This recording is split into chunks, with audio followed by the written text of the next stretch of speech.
Bismillahirrahmanirrahim wa sallallahu ala Sayyidina Muhammadin wa ala alihi wa sahbihi wa sallam. Peace and love, y'all. I'm Brother Ali. This is the Travelers Podcast. Thank you for being here. It's a really special episode because our guest is certifiably a legend in his field. And that's only partially due to the fact that his field is one that's just not very densely populated. Tim Wise is a white educator and speaker and author and activist whose main focus is exploring and explaining the reality of race in America, specifically talking about racism and white supremacy. And not only does he explore and explain these things, but he also looks to disrupt and dismantle the realities of white supremacy and of racism in America. And he does it as a white educator and speaker and activist, speaking to a white audience, which is a field, like I said, that's just not very densely populated. So just a little bit of background about myself. For anybody that doesn't know me, I feel like there may be people that may look around on the internet and come across this episode. So if you're not familiar with me, my name's Brother Ali. People know me because I'm a hip hop artist. And I also have this podcast, and I also speak and lecture, and I'm also a convert to Islam, and I've had some sort of a role in speaking in the Muslim community as well. I'm also an organizer and activist, and I'm albino, as you can see, I'm albino, born to white parents. Albinos come in every race and ethnic group and nationality, and albinism is a very rare gene that exists in all people. It exists most prominently, and the largest number of albinos are in sub-Saharan African people. So in the African diaspora and the black diaspora around the world, albinos are also really very visible. And so, I was born to white parents. My family has a degree of dysfunction, like most families do. Both of my parents died relatively young, both when I was like a young adult. But there also was addiction and other, issues in my family. Me being an albino meant that I was an outcast, especially as a kid, and I grew up in the Midwest. If you listen to the first episode of this podcast, it's called The Opening. I go into all this stuff in great detail. But it meant that I really was an outcast as a really young kid, and was bullied and harassed and all this, dehumanized, and I'm not exaggerating to say that. But it was African-American people who really had an understanding not only of what albinism is, but also with how to really survive and thrive as, outcasts and outsiders and dehumanized and demoralized people, how to really hold on to humanity and what it means to be a human being. And not only to survive, but to thrive and do it beautifully in the face of all of, of what they have experienced. The children of enslaved Africans have had an experience in the human legacy that is utterly unique to them. Nobody has gone through what they've gone through, and no one really understands it but them. And if you focus on it and you study it, you can study it for your entire lifetime, and you will still continue to uncover nightmares that the African American group, has experienced. That community has just dealt with things and endured things. And if you look at really what they've given back, what they've given America and the world in response, is the culture that has allowed the entire human family to access the world of meaning in this time where religion is less prominent, in this time when even group identity and culture in general is really diminishing in a lot of ways. Black art and black culture and black ways of just being and seeing the world and accessing the heart and accessing humanity and accessing the world of meaning has really set the stage. And to be such a numerically small group of people who have just undergone nightmares and atrocities that, yes, you can find similarities in other groups of people, maybe in certain aspects.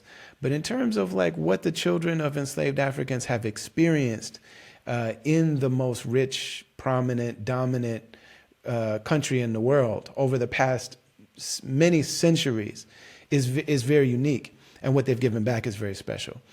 And so I'm one of the beneficiaries of that tradition. So from the time that I was really young, my community and my family and the art that I gravitated towards, and ultimately even the religious community that I converted in. I converted in the, in African American inner city Islam, in the community of Imam Muhammad Muhammad. So these are all things that I keep really acute track of. And when I was growing up, the only white person that I heard speaking, now, of course, there are more, but the only white person that I heard speaking passionately and articulately and authentically and sincerely about racism was an incredible elder by the name of Jane Elliott. Jane Elliott was the first white guest on this podcast. So if you go, you can find me in a hotel room while I was on tour talking to the great Jane Elliott. It's an amazing conversation. She threatens me at one point. She propositions me at one point. It's an amazing conversation. So Jane Elliott was the first person that I ever saw like that. And then in about 2010, one of my black organizing and also musical mentors hipped me to Tim Wise. He said, "You need to know about this guy, Tim Wise." He said, I was at a conference. I think it was at the Facing Race conference. He had seen Tim Wise speak, and maybe this is 2010 or so. The timeline is a little fuzzy, but he said, "You got to look up Tim Wise." So I went to YouTube and I found this white Jewish man really breaking down race in a way that was extremely eloquent and masterful. And I had heard people speak about race, like this is something that I have been intensely focused on from the time I was in the single digit age. Like I was watching black educators and philosophers and historians and cultural figures and religious figures from the time that I was really young. And I still keep really close track of all of that. But there's very few white people that you hear speak like this. And the way that Tim Wise lays it out, I always use the word masterful because he lays it out in a way that, he himself as a very culturally white man, the way that he describes things and articulates things, and even the linear kind of logic that he uses to do it is just very special and very unique, So he's somebody that I've always had a really particular respect and appreciation for. And then I also got to know him. So I shouted him out on a album that I made released in 2012 called Morning in America, Dreaming in Color. The last song on that album is called Singing This Song, and it basically is an idea. It's this idea that like there's a chorus of voices that are telling the truth and that are people that are trying to bring us all together. And so I'm naming all of these voices that are in that chorus, this kind of metaphoric chorus of voices. And I shouted out Tim Wise. And so then I get a message from Tim Wise saying, "Yo, I love your music. My daughters are fans of yours. We love your music in our family. Our daughters are dancers and they've danced to your music." And, so we realized that we were mutual fans and appreciators of one another. And then we became friends. And so we've always kept in touch over the years. And Tim came to Minneapolis, where me and my family used to live. We now live in Istanbul, Turkey. And so we have been in touch recently because of the fact that, Tim not only speaks primarily about race and about white supremacy in America and in the modern world, but he also has always been an advocate of the Palestinian people. He's always had an intact critique of the Zionist project as a American white Jewish man who grew up in a Jewish family and in Jewish tradition and in Jewish community and Jewish culture. And so he said, "Man, this would be a time that I would love to come on your podcast and I would love to actually speak about this stuff." So he and I spent this time together. We talked for well over 3 hours. Shout out to BK1, Brendan Kelly, who's the producer of this podcast. It's his job to edit it and present it. But I told BK at the end of this conversation, like, man, Tim is as on point as ever. He's a marksman. He knows exactly, his thoughts are always very well organized and very well articulated. He's somebody that I just have a great deal of appreciation for. So that's this episode. You're in for a good one. We're brought to you as always by the Zakat Foundation. ZAKAT is the pillar of Islam that deals with giving back, and the Zakat Foundation is a global humanitarian organization that does amazing work all over the world. It's a Muslim-led organization, but they don't only help Muslims. They don't use their work to try to convert people. They just do incredible work all over the world. So go to Zakat US on social media. That's how you can follow them. They do things like build wells and sponsor orphans and feed people and, just incredible stuff wherever it's needed. Also, zakat.org is their website. So you can go find something that they do. $5 gives a hot meal to somebody in need. You know what I'm saying? $50 a month sponsors an orphan and the community and the education system around them. It's really dope work that they do. Really honored and grateful that they've been supporting this podcast for the entire 2 years and 100 and something episodes that we've been doing our thing. So go and support them. We'll be back to check in and talk about some of the other things we got going on, but enjoy this incredible episode and conversation with my friend, the great Tim Wise.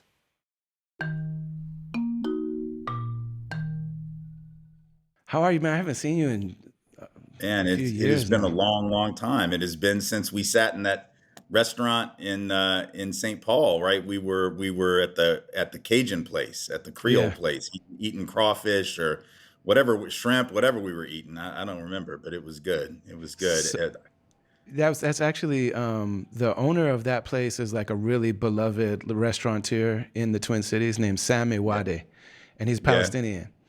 So yeah. his parents were like had the first Palestinian restaurant that's still around called Holy Land. So Oh like yeah, growing up as a Muslim, they catered every Islamic event, and a lot of the Twin Cities grew up eating their food. And yeah, so yeah. he's the second generation, or those are actually maybe his aunt and uncle, but like he's from that family, and he's got all these dope restaurants all over town. And so when I you mean, came, that place was so good. and it meant a lot because it was our first time having it, and everything he cooks is fire. But Yeah, you being somebody that spent so much time, in New Orleans, I was like, all right, yeah. we got to see Yeah, what no, Tim they thinks nailed about it. this. It was as authentic as anything. Yeah, it was fantastic. Every time I get up there, I've only been there maybe twice since then because I think that was in 18 or early 19 or whatever, and then COVID hit, and so I didn't get back up there for a minute. But it's still there, right? So if I go, I can go. Is it still there? I don't think that one is still there, but Okay. he had like an Arabic fine dining Oh, spot called cool. Saffron that was beloved, and then it closed for a while, and like he just announced he's reopening Saffron. So when you go Okay. back, that'll be the one to go to. But yeah, that was a great memory. Like me and my wife talk about that all the time. It was. I hope he's well. Is she good? Yeah, really well. Like Istanbul has just been a really amazing thing for all of us. You know what I mean? Like we left the Twin Cities right around. So she's a therapist. I think she was finishing her master's when we saw you, if I'm not I think mistaken. that's right.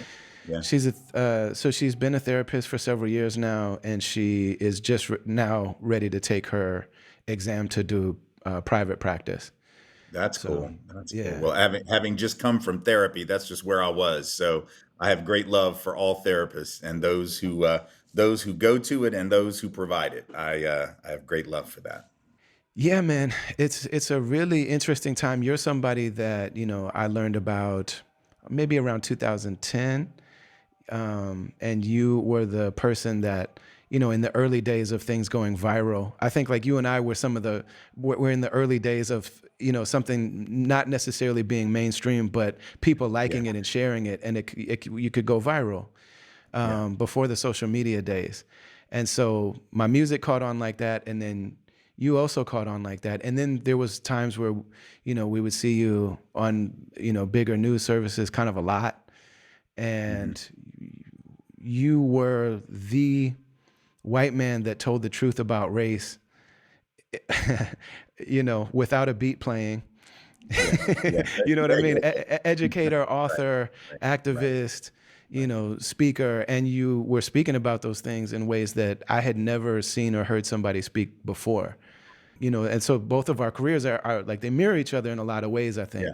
in the sense that the mainstream kind of outlets, there's times where they're interested, like suddenly we're useful to them again. And the Right. same, I mean, I see Dr. West go through it. I see like so many people that we know go through it. It's like, oh yeah, Cornel West is we want to hear from him again. And it's like, Right. well, he's been Cornel West this whole time. You know what I'm saying? But just Right. like, yeah, we're done. We're going to talk to somebody else for a little while. Right. Um, Right.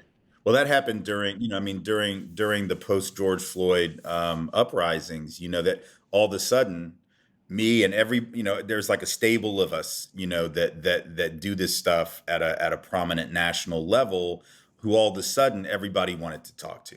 mhm. And there was like a handful of people. There's about 10 to 15 people that you would see. And I was one of them on shows pretty regularly, doing a lot of Zoom engagements, doing all that. And there was part of me that just knew, first of all, from the history of this country, to know that our attention span for staying focused on systemic racism is incredibly short-lived. So I knew, as of probably July at least, a month, maybe 6 weeks in, that wait 6 months and the headlines are going to fade and the attention is going to wane. The movement will still be doing what the movement does, but the media is not going to care the same way. The politicians aren't going to care the same way. And I was trying not to be cynical, but I'd seen it. I'd seen it with regard to the attention that my own career, and when I was important enough, I guess, or valuable enough to talk to. But the same thing with Kendi, the same thing with all the folks that were, Ibram Kendi's books had just come out and he was on shows all the time. And then, he's not getting that kind of attention. I mean, none of the people that were suddenly, the folks were curious about what's your take. That has all diminished. Now, on a personal ego level, that's not a problem, because we don't do this for that. You don't make your music for that. And I don't do anti-racism activism and writing for the sake of my own gratification. Right. But it is very telling, Mm-hmm. right? That Yes. that the culture works that way. That the cult and really what that is, it's because both your music and the writing that I do can be commodified and turned into a product which is hot one day in the eyes of the people who matter, and then it's not the next day. And so we have to stay grounded, right, in the work that we're doing and why we're doing it. Yeah. Because the outside world will not keep you grounded. The outside world Yeah. will either feed your ego with a lot of self-importance, or will make you doubt yourself when they're not loving you. Mm-hmm. But either what you're doing and what you're saying is either true or it's not, right? So if your rhymes are true, if my paragraphs on a page are true, or my 5 minute riff on something in a speech is true, it doesn't matter whether there's five people listening to it and three of them are checking their phone, or whether they're all loving it. Same thing if you're doing what you do. Like, you want them all to love it, of course. Who doesn't? You're an artist. But that's not the reason for which you do it. And once you can get through that, then that's how you can stay in it for decades and continue to do it even when it gets difficult. Yeah, and that's, I mean, a deeply spiritual thing. It can't be material. Like that's got to be something that really is driven by something unseen, like the unseen why, you know. And then also, you'll be tested in so many different ways. You know what I mean? You get attacked, and then it's like, oh, okay, what about this now? And then somebody else comes along, and they're the hot new thing. You know what I Oh yeah. mean? And then it's like, Oh okay, yeah. how does my ego? We learn so much by how our ego responds to the different things that are happening in different moments. And Right. one of the things that one of my teachers said is, if you can grow privately, grow privately. Like you won't regret growing privately. But because growing publicly is a monster, man. Like having moments where you're like, oh, that's not going to age well. You know what I mean? Like Right. I didn't respond to Right. that one in the best way possible. That's right. That's right. Well, there were many years ago. You actually called me at one of my worst moments, because I had some growing pains and some missteps, some big ones, and had been called out for them, appropriately so. Mm, But you nonetheless saw the value in what I was doing, and you reached out to me, and it was very meaningful. I was walking back with my daughters from lunch, and you just mm, called me on the walk back to our house, just to see how I was, because you knew I was catching a lot of heat. 80% of it justified, maybe 20% a little over the top, but all Yeah. of it hitting, and Right, it right. just but it all, and it meant a ton, and it was very grounding. That whole experience, whenever, and people that do anti-racism work, particularly those of us who are white and do anti-racism work, we're always gonna be prone to making huge errors. I make fewer of them now, I'd like to think, than I did, but it's a process. And when people can work with you and walk you through that process, and I had a lot of great mentors who did, people that reached out that were like, it's all right, we love you, and you need to do this, or and maybe you should think about this. Hmm. And I think that's the part of what activism is. It's the part of what art is, right? If you're trying to grow as an artist or as an activist, as a writer, as an intellectual, as a whatever, or as a parent, as a human being, right? All you can do is allow yourself the grace to make those errors. And hopefully other people will also extend that grace to you. But even if they don't, you have to extend it to them, and you have to extend it to yourself. And it's hard sometimes because I mean, I'm a very harsh self critic about everything I do, and not because I'm a perfectionist, but because I care deeply about what I do, and I want to do it well.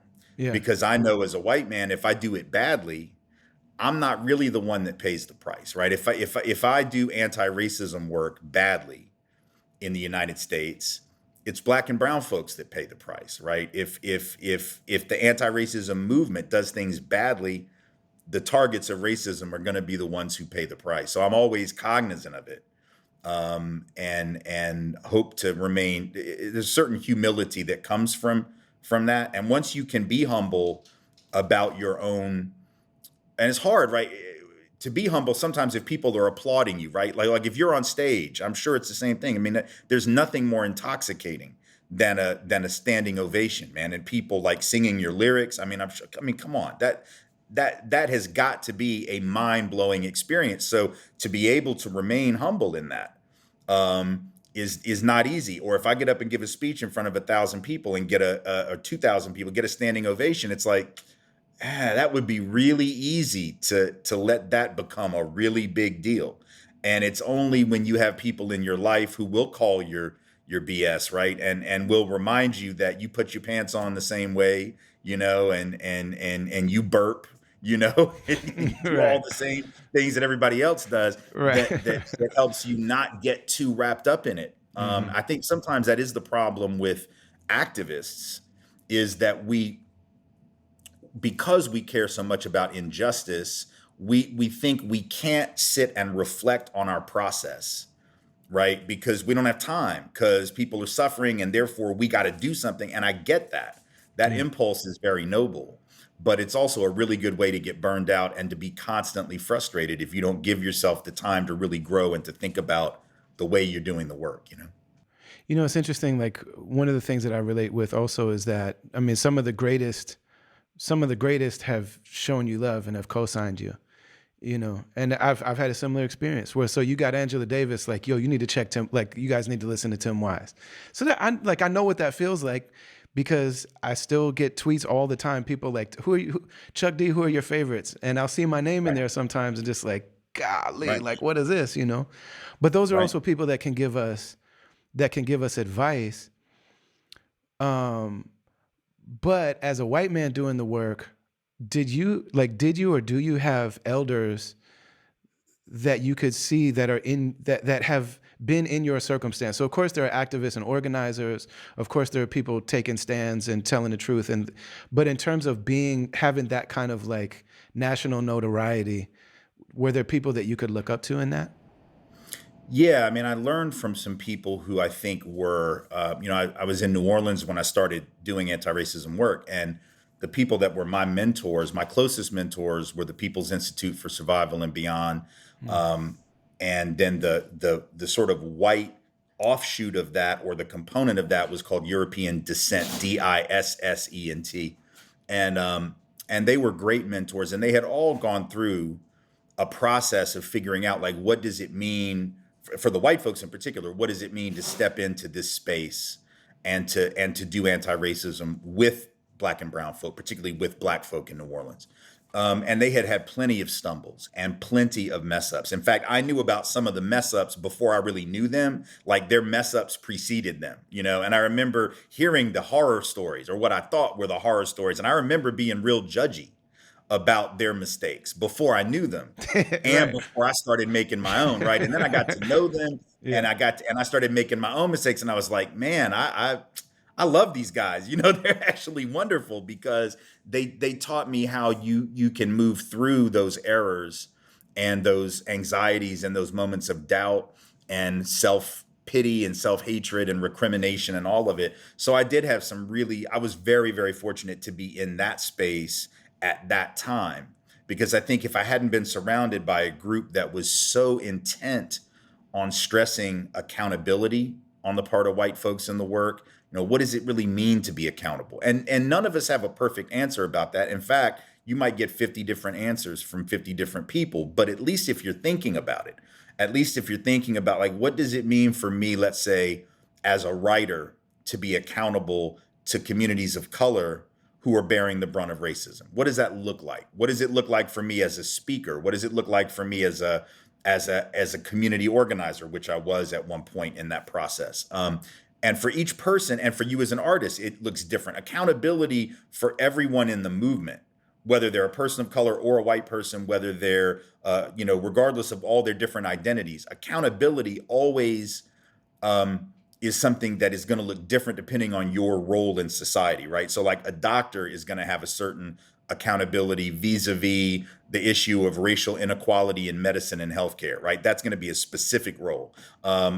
Someone who works at a bank and does mortgage loans is going to have a certain accountability. What does it mean to do that job in an equitable and fair-minded way? An artist is going to have a kind of accountability. How does one use one's art? How does one wield it in a commercial sense, as well, in a capitalist system that can, very easily deploy commercial products for less than, salutary reasons? Like, what does it mean to produce art that can't just be commodified but can actually move people? Like, that's an accountability question.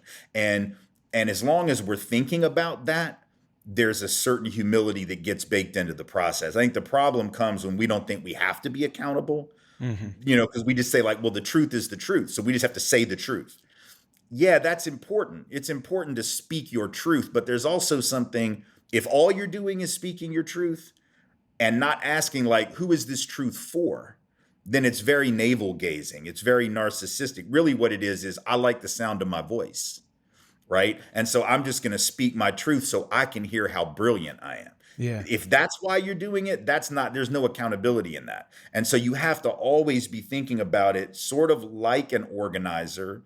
Um, my time as a community organizer, although it was technically short, was really important because it taught me that the organizer's job, right, is not, first of all, you're not going to change everything at once. Secondly, you're not there to solve the problem. You're there to work with other people to help them see the power that they have, right? Hmm. And that's an important mentality to have. If you're a classroom teacher, if you're a therapist, like I know your wife is, if you're any kind of clinician at all, a doctor, a nurse, whatever, you're trying to help a person, especially around mental, emotional, and psychological health, trying to help them. Like I came from therapy today before I'm on the mic with you. Like my therapist doesn't fix my problems in an Right. hour and 15 minutes. The It's therapist's not job like is the not to movies fix at my all. problem. Right. Their You're always job like, is to help tell me, me. tell me what my dream means. And like, that's not what we do. I Right. just ask you a That's bunch not of why I'm questions. here. You can Google that. You can read a book, but the therapist is trying to help me process the stuff that is already in me and find the answers within myself that he feels confident are in there, but that Hmm. maybe I don't know are in there. And Hmm. I think, and as an artist, right, it's a similar thing. You're trying to touch people with a story that you're telling or an emotion that you're expressing in the hopes and in the recognition that other people feel that thing too. And because other people feel it, I would imagine that when you sit down to write a rhyme, you are trying to think about not just, I like that rhyme, I like these bars, this sounds good to me, but like, is that going to hit other people in a way that makes them feel and makes them think? And when you ask that question, you're thinking like not just an artist who does art for art's sake, right? But an artist who says, look, art is part of the the manifestation of human emotion. And when you do that, right, you're thinking like an organizer. You're not just thinking like an artist. Now you're thinking like an organizer. What will help move people to see, and good movies can do that. You know, good stage theater can do that. Music can most certainly do that. Really great painting can do that. My daughters are dancers. Their dancing does that. You know, and that organizer mentality to me is something that everybody could learn something from. Yeah, it's interesting when you say like it's not enough to just tell the truth. Like the truth needs to be really clothed and living in a frame of beauty and love and service. And those are the things that you only learn from being with people, Yeah. like in and doing actual work with people and making mistakes alongside people and like really doing life with people. Like the truth can destroy. Like the truth can be just such a destructive. There's a lot of people that destroy lives with the truth, if it's not Yeah. if it's not in beauty. And and beauty is such a difficult thing. Like art is the only thing that can convey it without actually being in person. But I mean, it really is best. I just had this conversation with Babito Garcia, great hip hop, just tastemaker and thought leader and journalist and filmmaker and everything. And I went on his show to just complain to him about, or we did an Instagram live because I wanted to tell him what a hard time I'm having speaking out about Palestine and trying to make music and trying to just do the things that I've always done in my little part of the industry where I'm allowed to operate. I mean, all the doors are closed right now. And so I went in there to complain to Bobito and for him to just be like, yeah, you know what I'm saying? Da, da, da. And I went in there and at the end, he said, he's like 10 years my senior. And he said, can I offer you some advice? I'm like, yeah. He's like, can I do it on like while we're still on the live? And I was like, yeah. He's like, man, don't tell this story from the perspective of what's not happening. Mm. Tell the story from the perspective of what is happening. Like, what are you talking about? Who is responding? Who is listening? Who is? And he's like, don't forget about where hip hop actually started. Like, there were no doors open to all of our hip hop ancestors. Like, Right. I'm sitting here complaining because Rolling Stone has always written about me, and I'm like, Rolling Stone's the. Where was Rolling Stone when Grandmaster Caz was doing what Right. he was doing? When you know what I'm saying? Right. Right. Like there was no Rolling Stone. So what are you actually talking about? You know what I Right. mean? And he didn't say it in that way. He said it in a very beautiful, loving way. And it was, Yeah. infused with all this elder love and wisdom. And also he knows that I want his validation. And so he's Yeah. given me enough of that so that I can hear what he's saying and just like, oh Right. man. And it turned my whole thing around, you know? Well, that historical perspective is critical because I think what happens, and I would imagine as a hip hop artist, this could easily happen for Mhm. you or for any other artist. Just like as an anti racism activist, the 2020 uprising did this for me. It gives you a false sense. So, hip hop having become the soundtrack of the world's young people and having become the background noise of all of our lives, if we're old enough to have lived through its emergence, if you're part of the culture and you see the culture become the dominant form of culture and art on the planet, then you figure the doors are open, baby. Like now it's just about walking through the door. And then something like Gaza brings it back to reality, like, oh, wait a minute though. Like it's not just the art and it's not just the truth. There's a whole industry. There's a whole bunch of doors that get closed by people that have nothing to do with the culture at all, that have nothing to do with the power of the culture globally, but have to do with some other stuff that certain people don't want, certain perspectives to be. And that's always been true in hip hop anyway. It's also true within activism. So in 2020, it was real easy, even though I told you that in July, I was like, I know the other shoe is going to drop. There was that other part of me that was like, man, anti-racism has arrived. And now it's all these books are being read and all these speeches are being given. And we got 23 million people in the streets over the course of a 6-month period, biggest uprising for any reason in the history of the country. And it becomes easy to then be shocked, even though you expected the other shoe to drop. You knew it, you've seen it drop before, but Right. you're still like, oh, maybe not this time, maybe not this time. And so that's what I think is in a way parallel to what I imagine it must be like to have this amazing new music coming out and all the stuff you're doing artistically and in social media around Palestine, and all of a sudden have people say, wait, hold it, you know, like not that, not that. You could do all this other stuff, but you can't do that.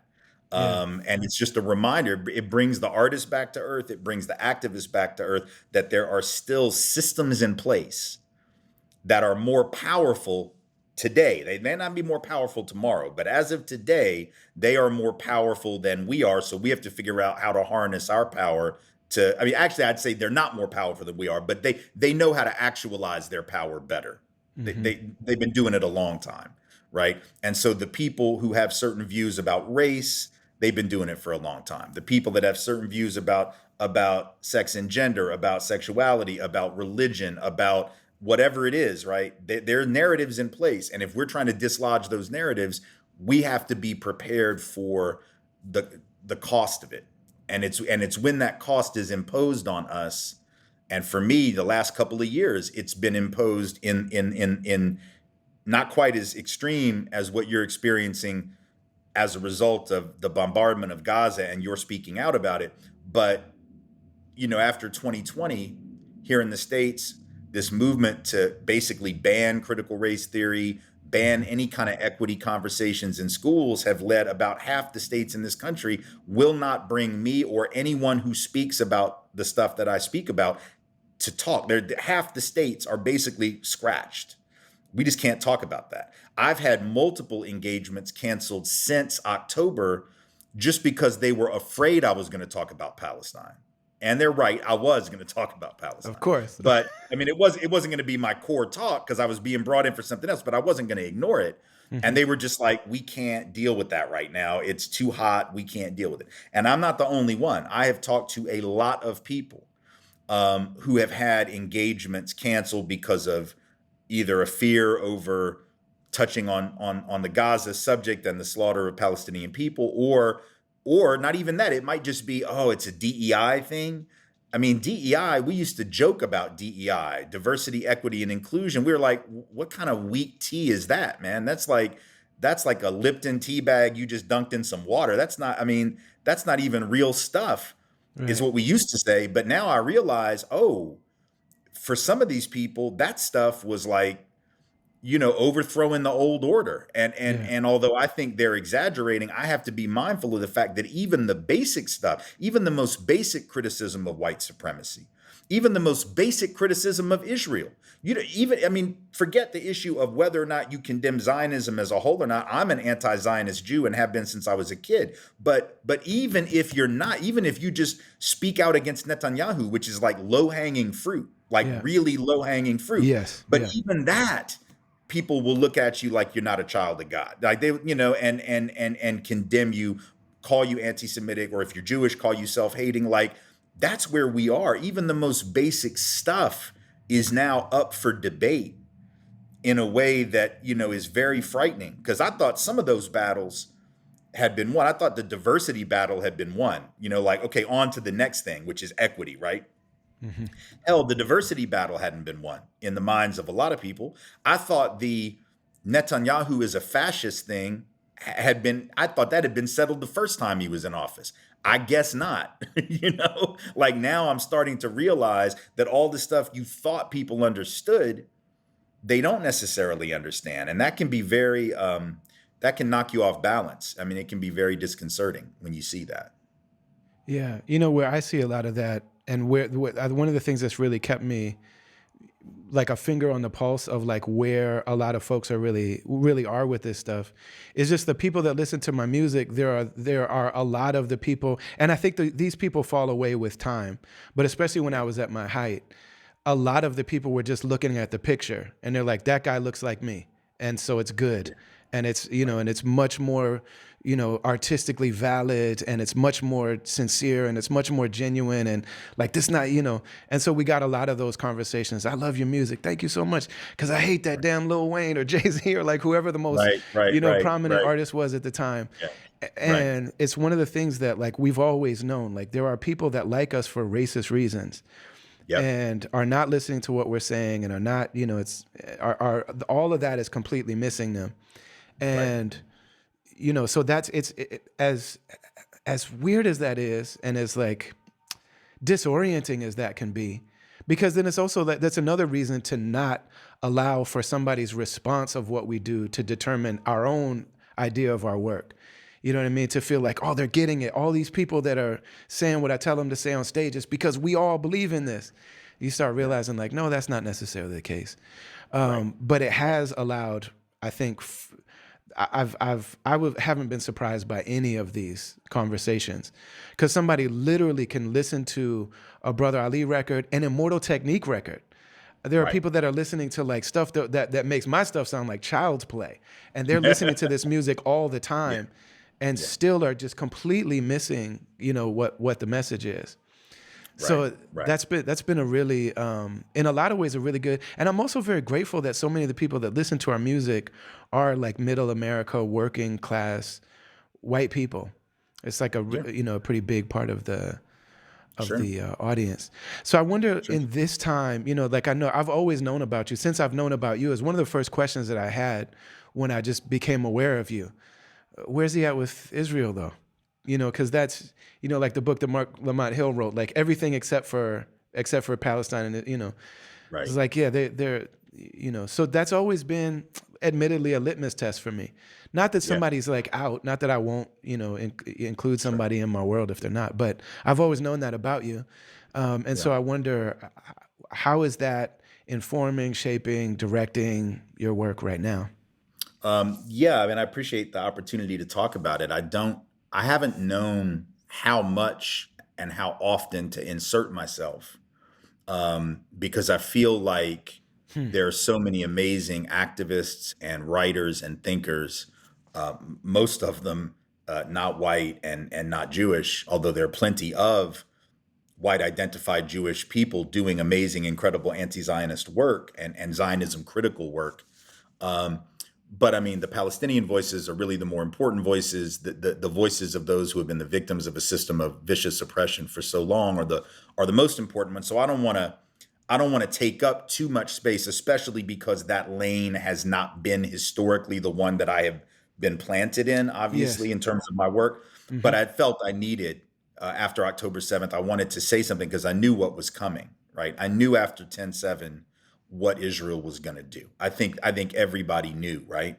So I did do some Instagram videos where I tried to explain, um, why, as a Jew, I find Zionism um, so utterly contrary to the Judaism that I feel.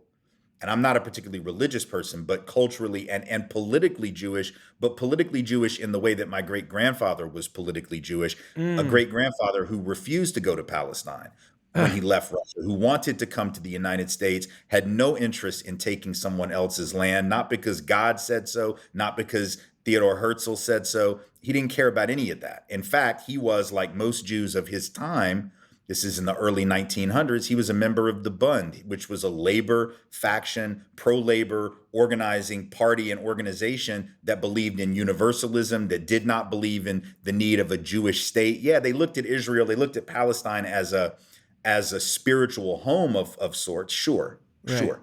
But there's a difference between seeing it as a really important spiritual place and feeling the need to go and colonize it and turn it into your place. And most Jews at that time had no interest in that, none at Hmm. all. They Hmm. rejected it. They Hmm. might have been cultural Zionists, what they call cultural Zionists. So, like Albert Einstein was a cultural Zionist. He believed in the connection between the Jewish people and that land culturally and historically, but he did not believe in the creation of a Jewish state defined as the state of the Jewish people above and beyond those who were living there, and including those non-Jews who were living there, who were the overwhelming majority at that time. And that was where my great grandfather was. So to me, I always had these questions that Hmm. it just didn't make sense to me, Hmm. why I was supposed to feel this connection to Israel, but not Russia, where my great grandfather had just come from, or Hmm. why I was supposed to feel a connection to Hebrew, which for a very long time was not the language of Jews. Like that No. that was the language in the temple. That was Right. that was that was the language in temple, in shul. You would Ceremonial speak language. Hebrew. the ceremonial language. We spoke Yiddish, and before Hmm. that Aramaic, and Hmm. And Yiddish Arabic, and was the a lot of Jews and around the world Arabic speak Arabic. Yeah. and Arabic. And so Yiddish for those European Jews like my great grandfather, that had been the language for generations, and it was essentially a form of German, a type of German, and it was the diasporan language of most Jews in the world.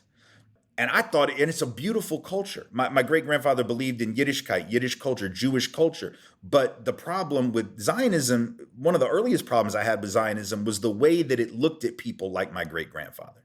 Like it actually looked down on diasporan Jews. They viewed the diaspora as shameful.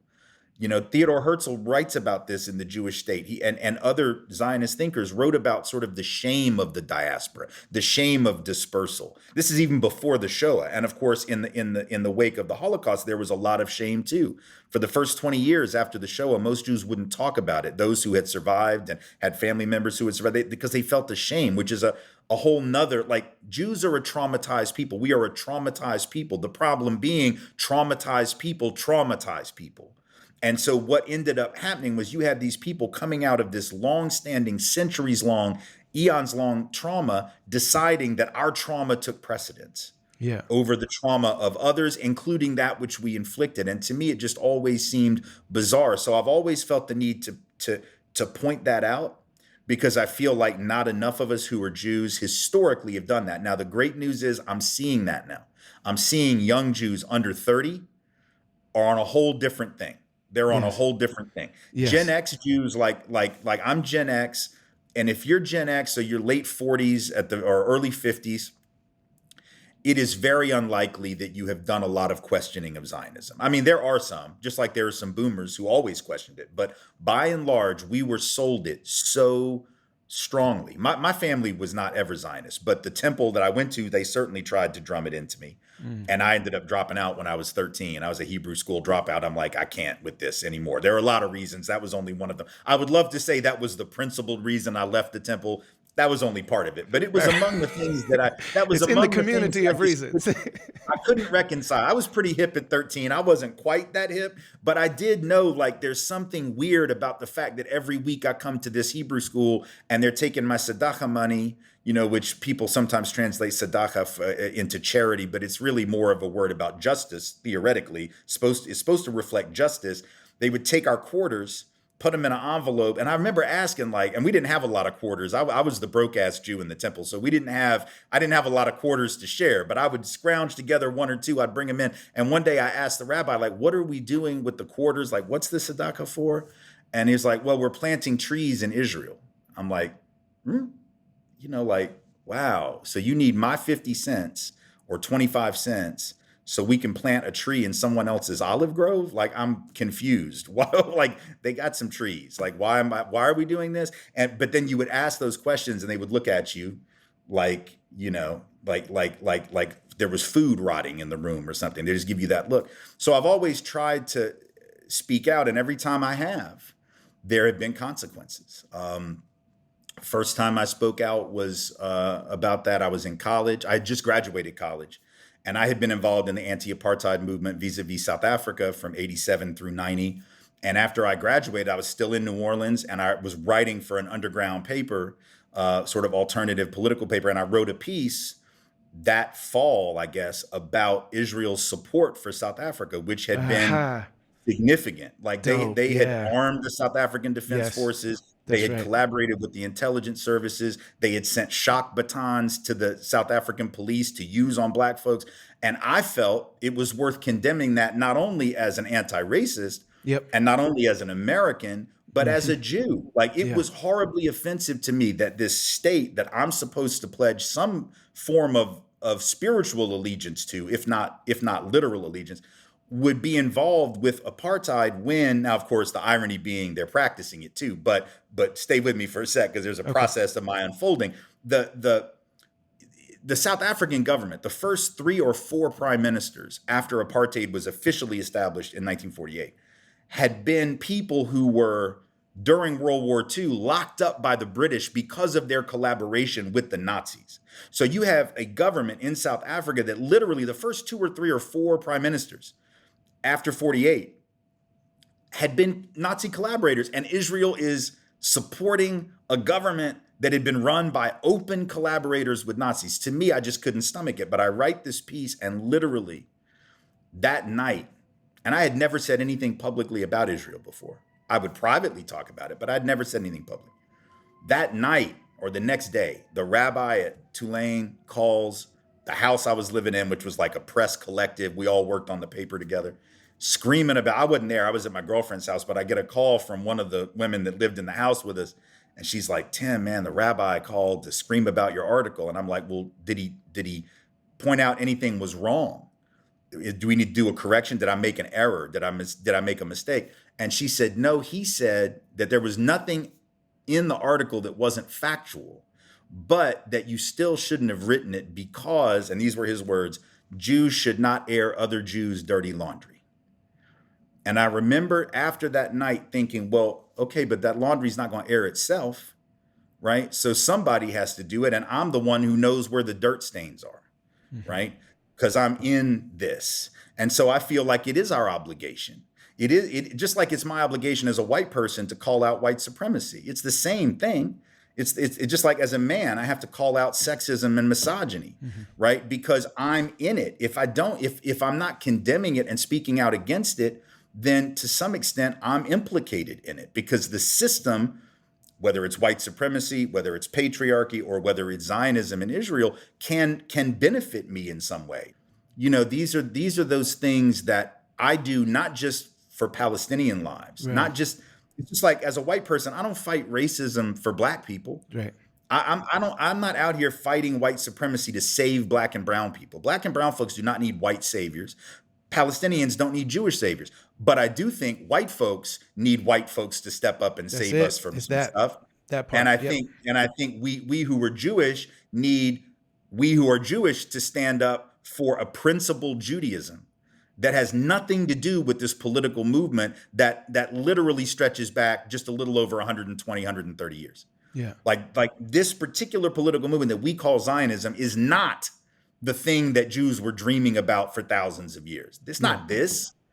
It's not this. This is a European colonial invention, and it was admitted as such by the people who created it. They publicly were telling the British and the Americans, like we are a colonial outpost. Like we will be a European civilization in the midst of barbarism. I mean, these were the words, the kind of phraseology they were using. Now, you might argue, well, they were just trying to sell it to the West, you know, so as to get the partition in the first place and get maybe, but they knew what buttons to push, right? They knew what buttons to push, and they weren't ashamed to say that's what they were doing. That's not Judaism.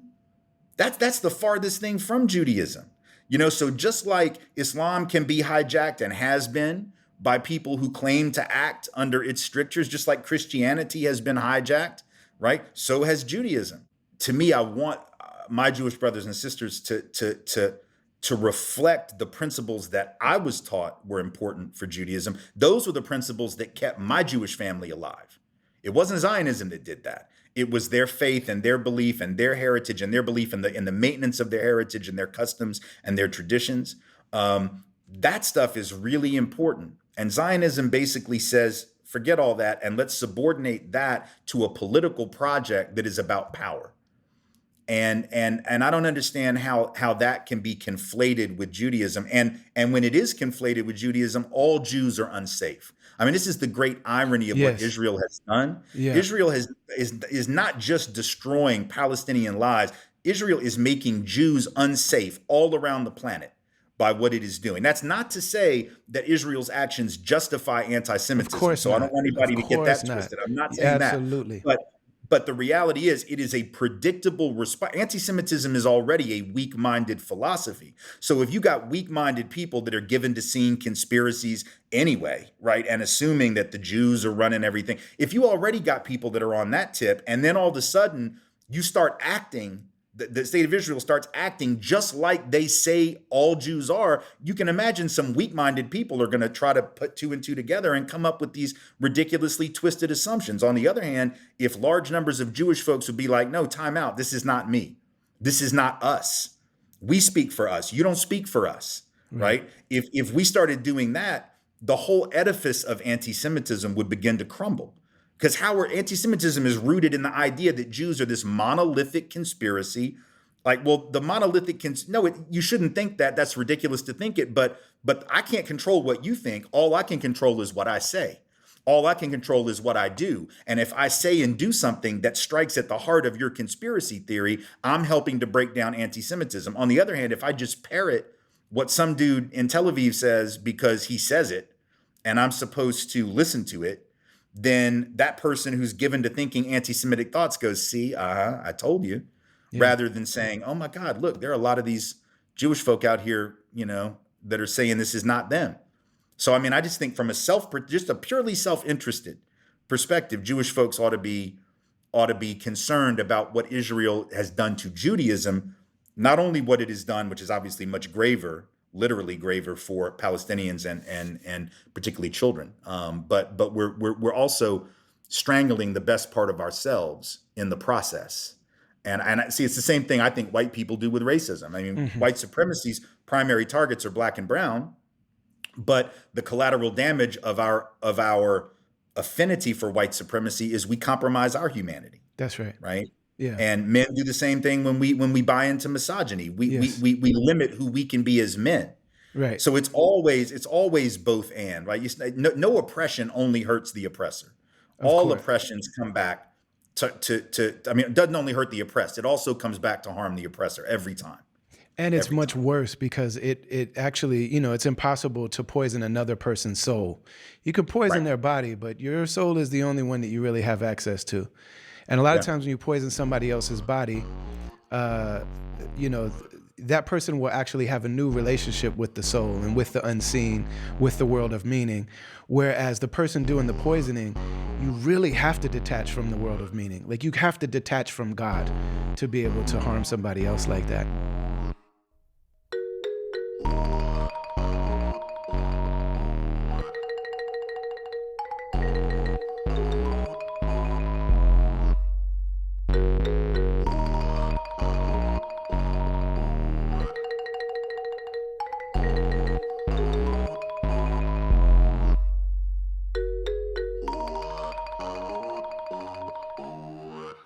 Just want to take a quick second to acknowledge in the middle of this amazing conversation with the great Tim Wise, the reason that he and I got to know each other and the reason that we're able to bring you this podcast and mostly what I'm known for is that I'm a hip hop artist and the themes and the topics that we talk about are woven throughout this music. Really what brought me to this conversation was my own life experience and then the way that it was expressed and the way that it was conveyed through hip hop as an art form and as a culture and as a global youth movement of people who are in poverty oftentimes, people who are oppressed oftentimes, but who actually are the original human beings, the mother and father of the human family. And I just released a brand new album called Love and Service. In this album, we discuss everything from the reality of colonialism and specifically the Zionist project and the genocide that's happening now in Gaza, in Palestine, in the Middle East. But we also talk about things like interpersonal things like, ghosting, people ghosting each other. We talk about cancel culture, for lack of a better term, in the album's title track called Love and Service. And, this album that we just released has an interesting story because we were initially going to be distributed by a major distributor who would have really helped us get the word out about this album. In the past, my albums have charted in the Billboard Top 100. We've been covered in all of the major publications. And I've also been able to perform on main stages and side stages in the biggest festivals, music festivals around the world. Well, this particular time, because of the fact that we've been so outspoken about the genocide that's happening in Palestine, I've been outspoken about this issue since 2007 was the first time I released a direct song about it. But I've been, talking about this issue since the very beginning. But particularly starting directly on June 7th and 8th, talking about and discussing what's going on in the world and the reality that the Palestinians are facing. And also getting on stage, as early as November saying, Free Palestine from the river to the sea. The music industry, really decided that it wouldn't be good to focus on me. And so the distributor for this album pulled out. We got zero press in the mainstream or really almost anybody else, except for the fact that Chuck D has played it and supported it on his radio show. Shout out to Chuck D. Amy Goodman has played it on Democracy Now! Shout out to Amy Goodman. The great Babito Garcia, one of the most important, tastemakers and voices in hip hop culture, has also supported it. So much love and thanks to all of them. But this is a project that's been supported entirely by people. We've not been covered in the media. We have no distribution. And also I have zero bookings for festivals this year. It's the first time ever that that's the case. So if you want to hear this album, you can go and search it, look it up, Brother Ali, all of the streaming services. It is there. You can also check out our social media, but go to brotherali.com. You'll be able to see these incredible animated videos. It's also a really amazing thing that the producer of this album is an animator and illustrator who's done incredible animated videos for each of the singles. And eventually, as it rolls out, this entire 13-song, 40-minute project is a animated film that's being revealed one video at a time. And that animator illustrator, who goes by the name Unjust, just so happens to be an anti-Zionist Jewish brother. When we started this project a couple years ago, that was just a cool detail about our friendship, our creative relationship, our brotherhood. But in this particular time, it became a really important reality of this project. So go to brotherali.com, sign the mailing list. We also have a caravan for the people that support this podcast and support the music and message and movement that we've been doing and active in for well over 20 years. There are voices that sometimes get the focus in the mainstream, and then there are those of us that labor away because it's in our heart and our soul and we feel grateful to even go through the highs and lows and the joys and woes and the beautiful times in the road and also the bumpy road for supporting causes and positions that are not popular, particularly in the mainstream, and for people with platforms that decide not to share their platforms with us. We're very, very grateful to be connected and supported directly by the people. So go to brotherali.com, check out the Love and Service album, check out all the stuff that we got there. Everything that we've been able to do over the years is there. And we appreciate you rocking with the Travelers Podcast.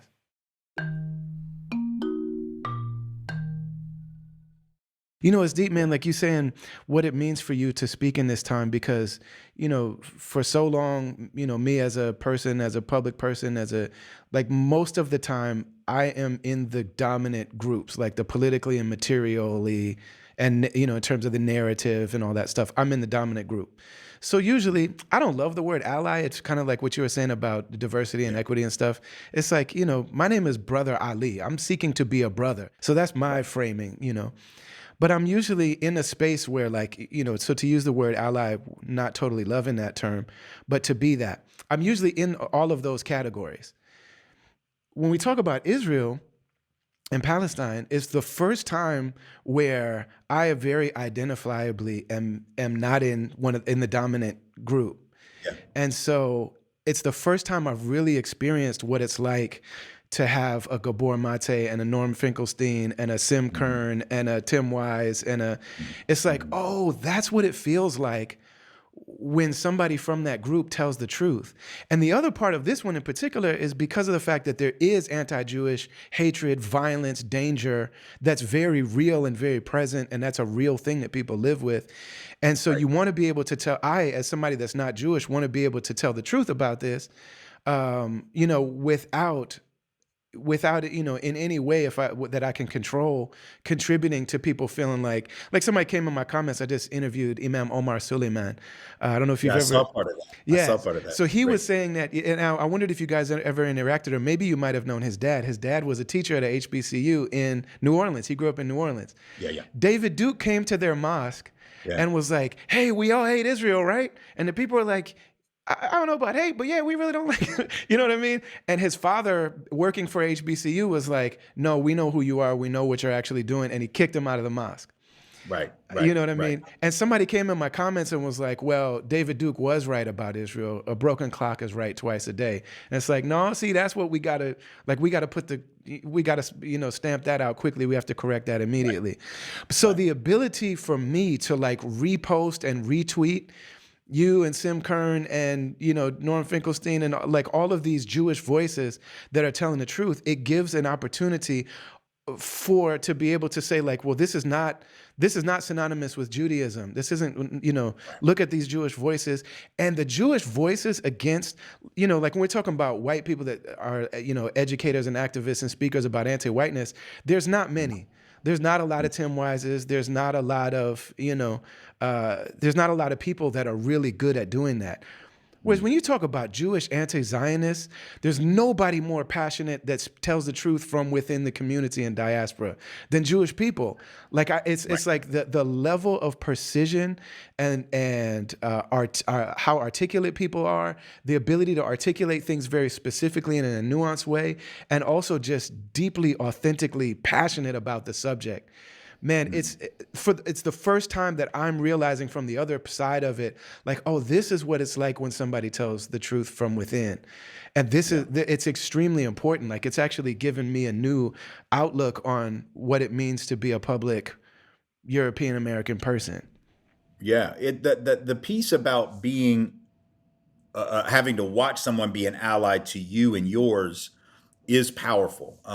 Growing up in Nashville as one of like 5,000 Jews in the whole city and one Mm, of only a very small handful in the public schools, I remember experiencing plenty of harassment or issues being Jewish. Um, and of course, important to point out, none of that came from anyone who was Muslim. right. No anti-Semitism ever came my way from anyone who was Palestinian. And it No wasn't one, people in solidarity with the Palestinians, like, we're doing this to you because we love the right? Palestinians. Never, It's not like, we're once, not white and once. we don't think you're white yet. That exactly the people that were right, the people that were giving me hell, it was not the fruit of Islam selling bean pies on the corner. It was not. They didn't give me a hard time. They would sell me a paper if I wanted a paper. They'd sell me a bean pie. They Call didn't you care. sir. Yeah. Absolutely. And if you And in became fact, Muslim, they'd call you brother and they'd let you rap. that's right. So it was always the quote unquote nice Christians, Hmm. always white. Hmm. It was never the black Christians. The black Christians never gave me a hard time being Jewish, but white Christians who felt the need to remind me. And this wasn't just young people, this was teachers, Hmm. authority figures who would feel Hmm. the need to remind me that I was destined for a lake of fire for all eternity because I hadn't accepted Jesus. Like if you say that to anybody, to me, you're an asshole. But if you say that to an 8-year-old, you're a spiritual terrorist. That there is nothing about that should be acceptable. But of course, they say it to their own children. So why wouldn't they say it to me, right? And growing up with that terror, I remember how valuable it was when and the Klan tried to bomb my temple when I was in 8th grade, drove up onto the grounds of my temple with a bomb or what they thought was a bomb. It was a dud. There was an FBI informant that was in the group and they made sure that the bomb was not operative, but the plan had been to come and blow up the temple. And so, I mean, I grew up with that. I grew up hearing the stories of the Jewish Community Center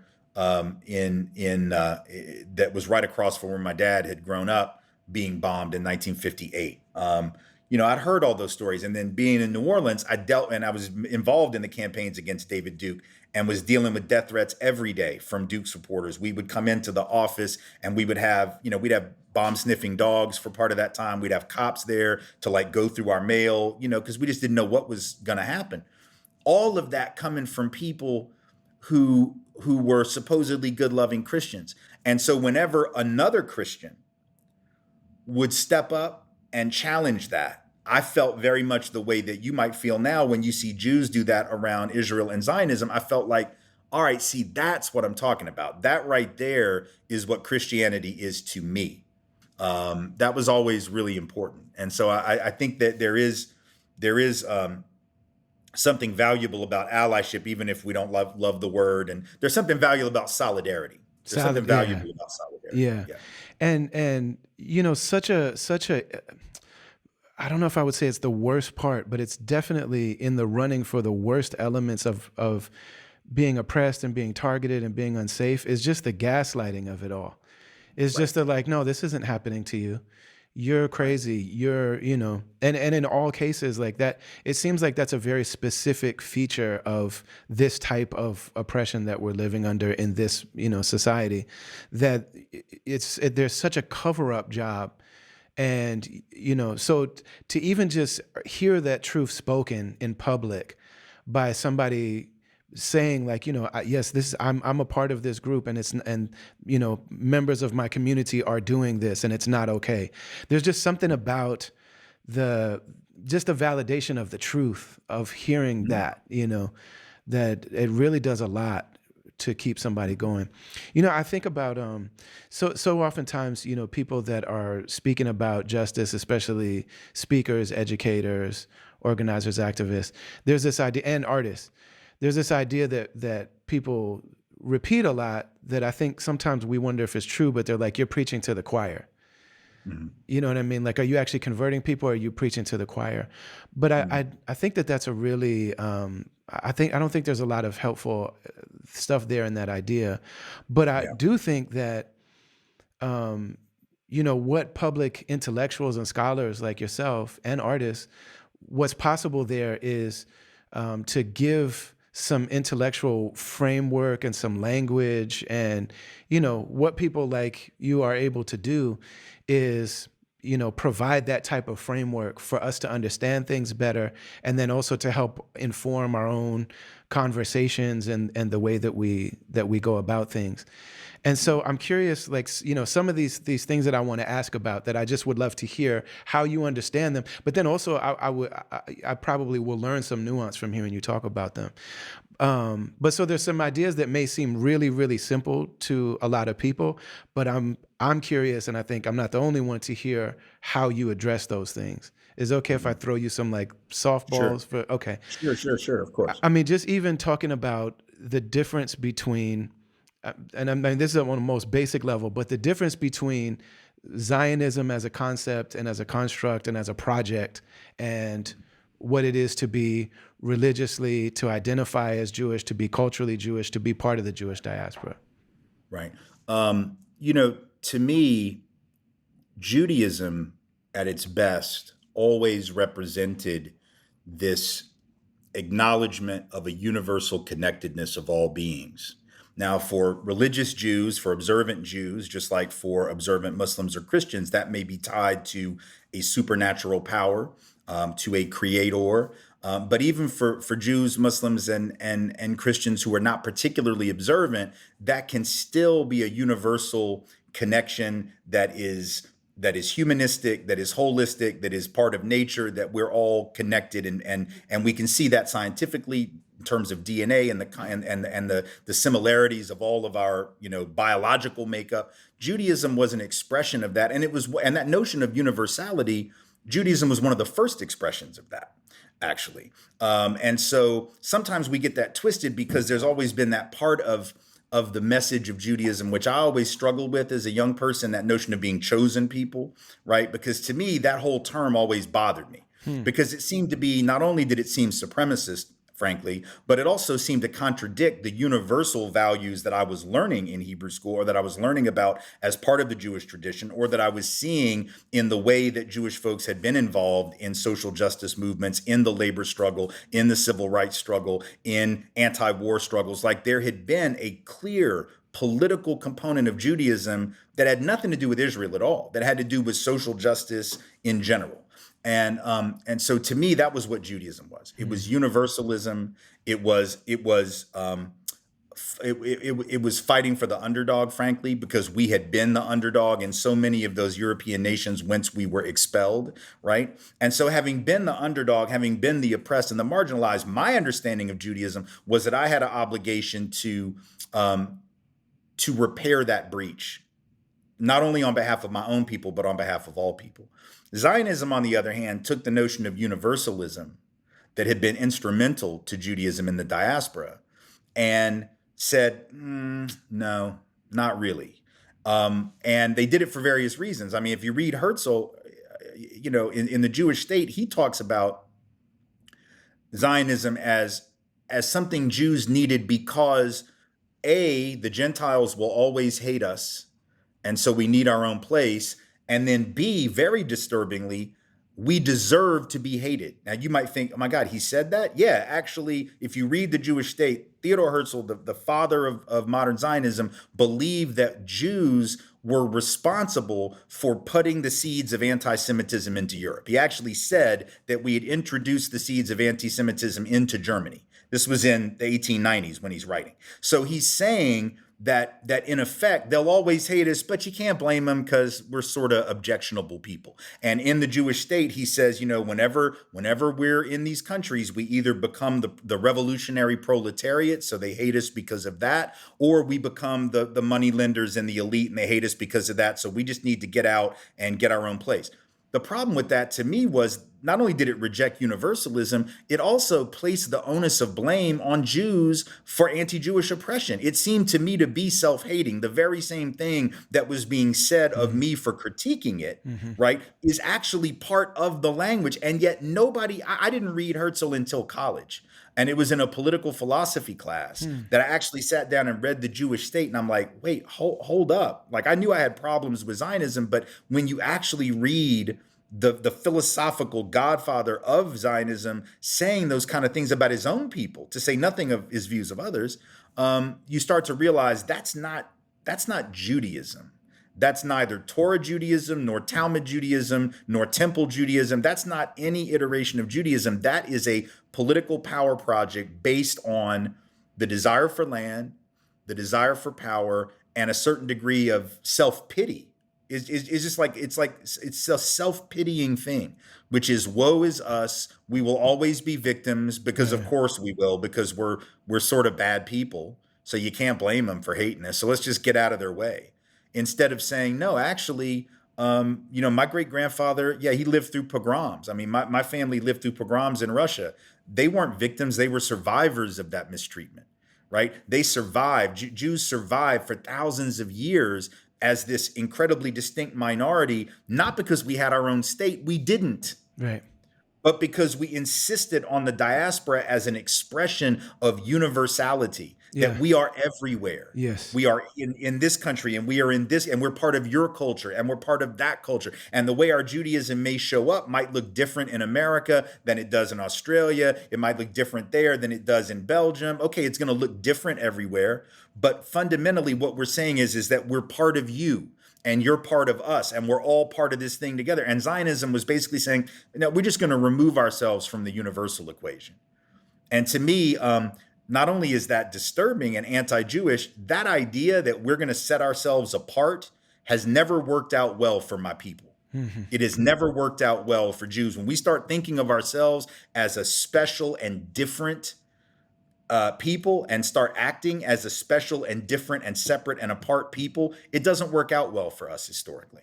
That is precisely the kind of mentality that has often led to expulsion. That's not a Jewish expression. That's a nationalistic expression. That is an expression of superiority and supremacy, which I do not find in Torah. I do not find that in the history of Judaism culturally. I do not find that in Yiddishkeit, but I find that in Zionism and in a particular way of interpreting Judaism, just like you can interpret Islam or Christianity in a way that will allow you to do the most foul things, but it violates the norms of what was considered Judaism up until the middle of the 20th century. The majority of Jews in this country, in the United States, were clearly non-Zionist, if not anti-Zionist, until after the Shoah. And there's just nothing to suggest that is not true. The idea that most Jews had bought into this idea, they might have thought it was sort of romantic, the idea of going to Palestine and going back to this spiritual homeland, but there was not a real commitment to it until after the Shoah. And after the Shoah, then of course, traumatized people are going to wonder, my God, we're not safe. I get it. I understand the impulse in the wake of something like the Holocaust. I do understand it. But what we need to remember is that Jews had experienced horrible oppression all throughout history, and we'd never come upon that as the only way to deal with it. We had other ways that were universal in nature, whether it was struggling side by side with other people, whether that was for labor rights, whether that was for housing rights, whether that was for education, whatever that was. And I don't know why we would throw that away on behalf of this very particularistic thing, especially when it seems to, at least for me, violate all the best principles of the faith tradition that I grew up with. And even if I don't follow it now, I take it very seriously, and the cultural and political traditions of Judaism that were predominant for most of Jewish history, up until a fairly recent period. It seems like we've thrown away thousands of years of universalism and human connection for land and power, and it seems like a bad bargain. Obviously, for Palestinians, it's a terrible bargain, but it's also a pretty lousy bargain for Jews, I think. My God, yeah, I knew there was going to be a lot of layers there that I was completely unaware of. So I'm glad that I get to watch this back. Um, I'm curious if you could talk about just the whiteness of it all, like the relationship between, like there's talk about. I was just watching a Jewish elder talking about the fact that, this kind of collective conception of like we've always been in danger. We've just had this horrible experience as minority communities, because it is true that Jewish people have been minority communities around the world. You know what I mean? That is objectively true. But this concept that like, that we're going to be killed and we're going to be hunted and we're going to be, so the fear, it seems like he was saying that it was a particularly Ashkenazi European experience, and that there's a certain idea of what that fear also means in terms of translating into Zionism that's also particularly European. Right. And so I think you're somebody that's really, beautifully situated to talk about just the relationship Yeah. in cause and cure. Well, I think there's no question that there's a connection between the European Jewish experience, which is to say the quote unquote white experience as Jews, and Zionism. It's not coincidental that Mizrahi Jews from that part of the world did not themselves seek to create a Jewish exclusively a state of the Jewish people. The Mizrahim had been there. They had never said, you know what we need? We just need to take all Can we this. get a working definition of Mizrahi?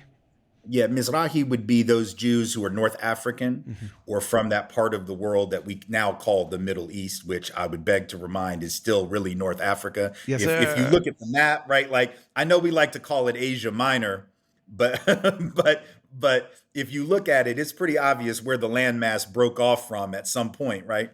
And I'll leave it to the listener as to why we don't want to call that part of the world Africa. I'm sure people can come up with the answers. But the Mizrahi would be the most indigenous of the Jews in Palestine/Israel, right? So yeah, you can find indigeneity for Jews generally if you go back thousands of years, maybe if they're Kohanim, which is the priestly class of Jewish families, like 12 families or whatever it is that you can trace the haplotypes of your DNA back to ancient Israel. Yeah, you could do that. I can't because I only have one great grandfather, one grandparent is Jewish, so my haplotypes are not that. But a lot of Jews can. But the Mizrahim are literally the ones who Yes. were there like unbroken kind of thing, right?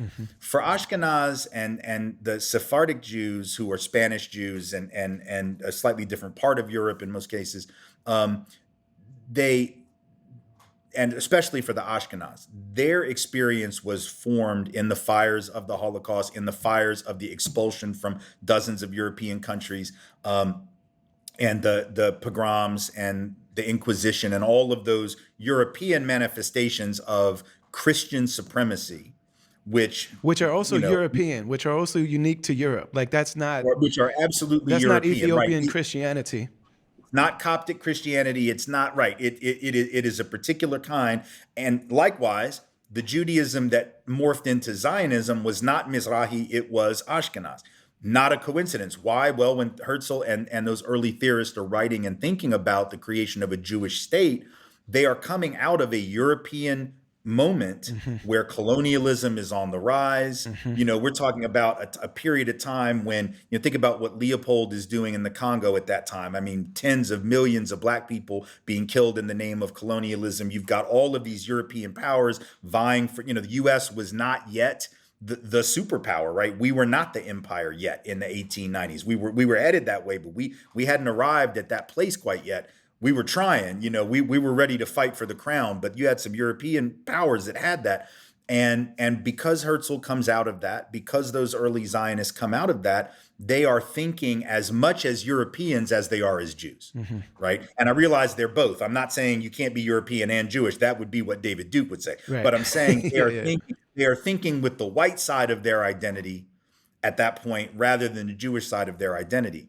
And that is an important thing to recognize. That doesn't mean that every Zionist is white by any stretch of the imagination. There are Mizrahi Jews that are Zionists. There are Sephardic Jews who are darker skin and maybe wouldn't pass, quote unquote, as white in some parts of the world, but they're Zionists. And look, there are plenty of non-Jews that are Zionists. I mean, I would say that as much of the push for Zionism that comes from the Jewish community in the US, as much of it comes from the evangelical Christian community. They're Zionists because they want all of us to go back to Israel so Jesus will come back and then send us all to hell. Like that, they have their own agenda going on, and I Yeah. can't help them with that. Religious and But political. And there's a whole other, the yes, political thing is a exactly. whole other thing. Yeah. Exactly. So even though it is important to recognize that a large percentage of Jews in Israel are not Ashkenaz, the ones who laid out the contours of the state, the ones who literally built and crafted the state into what it became, and the ones who have wielded outsized power have been, and more importantly, even if the faces change, the narrative was fundamentally European. Mm-hmm. The narrative was fundamentally one of European Western supremacy, which is why at the time of the founding of the state, and I can't remember if it was Ben Gurion or Chaim Weizmann, but it was one of the two. One of them, the first president, one the first PM, first prime minister, who said to the Brits at the time, or shortly thereafter, that we would be, that we, meaning Israel, would be an outpost of Western civilization, right? Appropriating that concept to ourselves, even though the keepers of Western civilization had excluded us from it. Mm-hmm. In their mind, we weren't part of that tradition. Mm-hmm. But we were like, no, we really are, and we got you. Like we will defend the Western civilization against the unspoken. It's giving Sam obvious. Jackson and Django. Exactly right. And so I think even though it can be simplistic to simply say that Zionism is white supremacy, that equation can be simplistic. There's no question that the way Zionism was conceived early on, Mm-hmm. by the admission, you don't even have to read between the lines, just by the admission of the people that helped craft it and develop it, was about Western supremacy. Whether they said white or not doesn't change the fact that that was the model that they were talking about.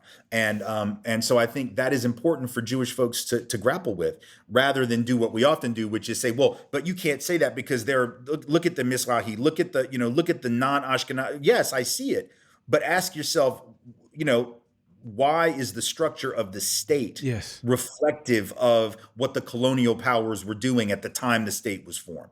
Is that a coincidence, or is that part of a piece with the other forms of colonialism? Ben Gurion did say Israel is something colonial. Those are his words. Mm-hmm. So it's funny when people say, like, you can't call people colonizers. Well, the first prime minister of the state said this is colonial. Right. They didn't have any shame about it. They were like the Confederates, man, back in the day in the South, that were like, yeah, this is about white supremacy and slavery, y'all. Like, we don't have any shame about it.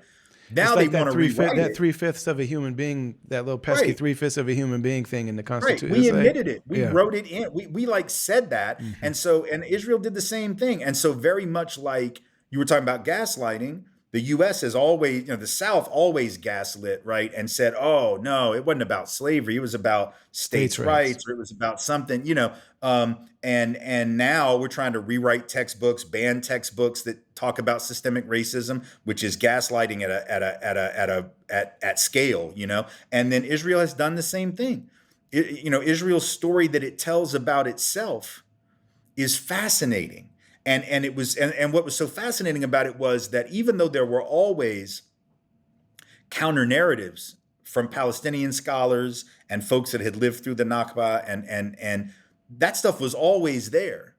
But it took the new historian movement, which hits Israel really in like the 70s, 80s, right, where you have Benny Morris and these historians that come along and they uncover all this evidence of the Nakba that Israel had not talked about, all the expulsions, the forced expulsions, the land appropriation, even before 48.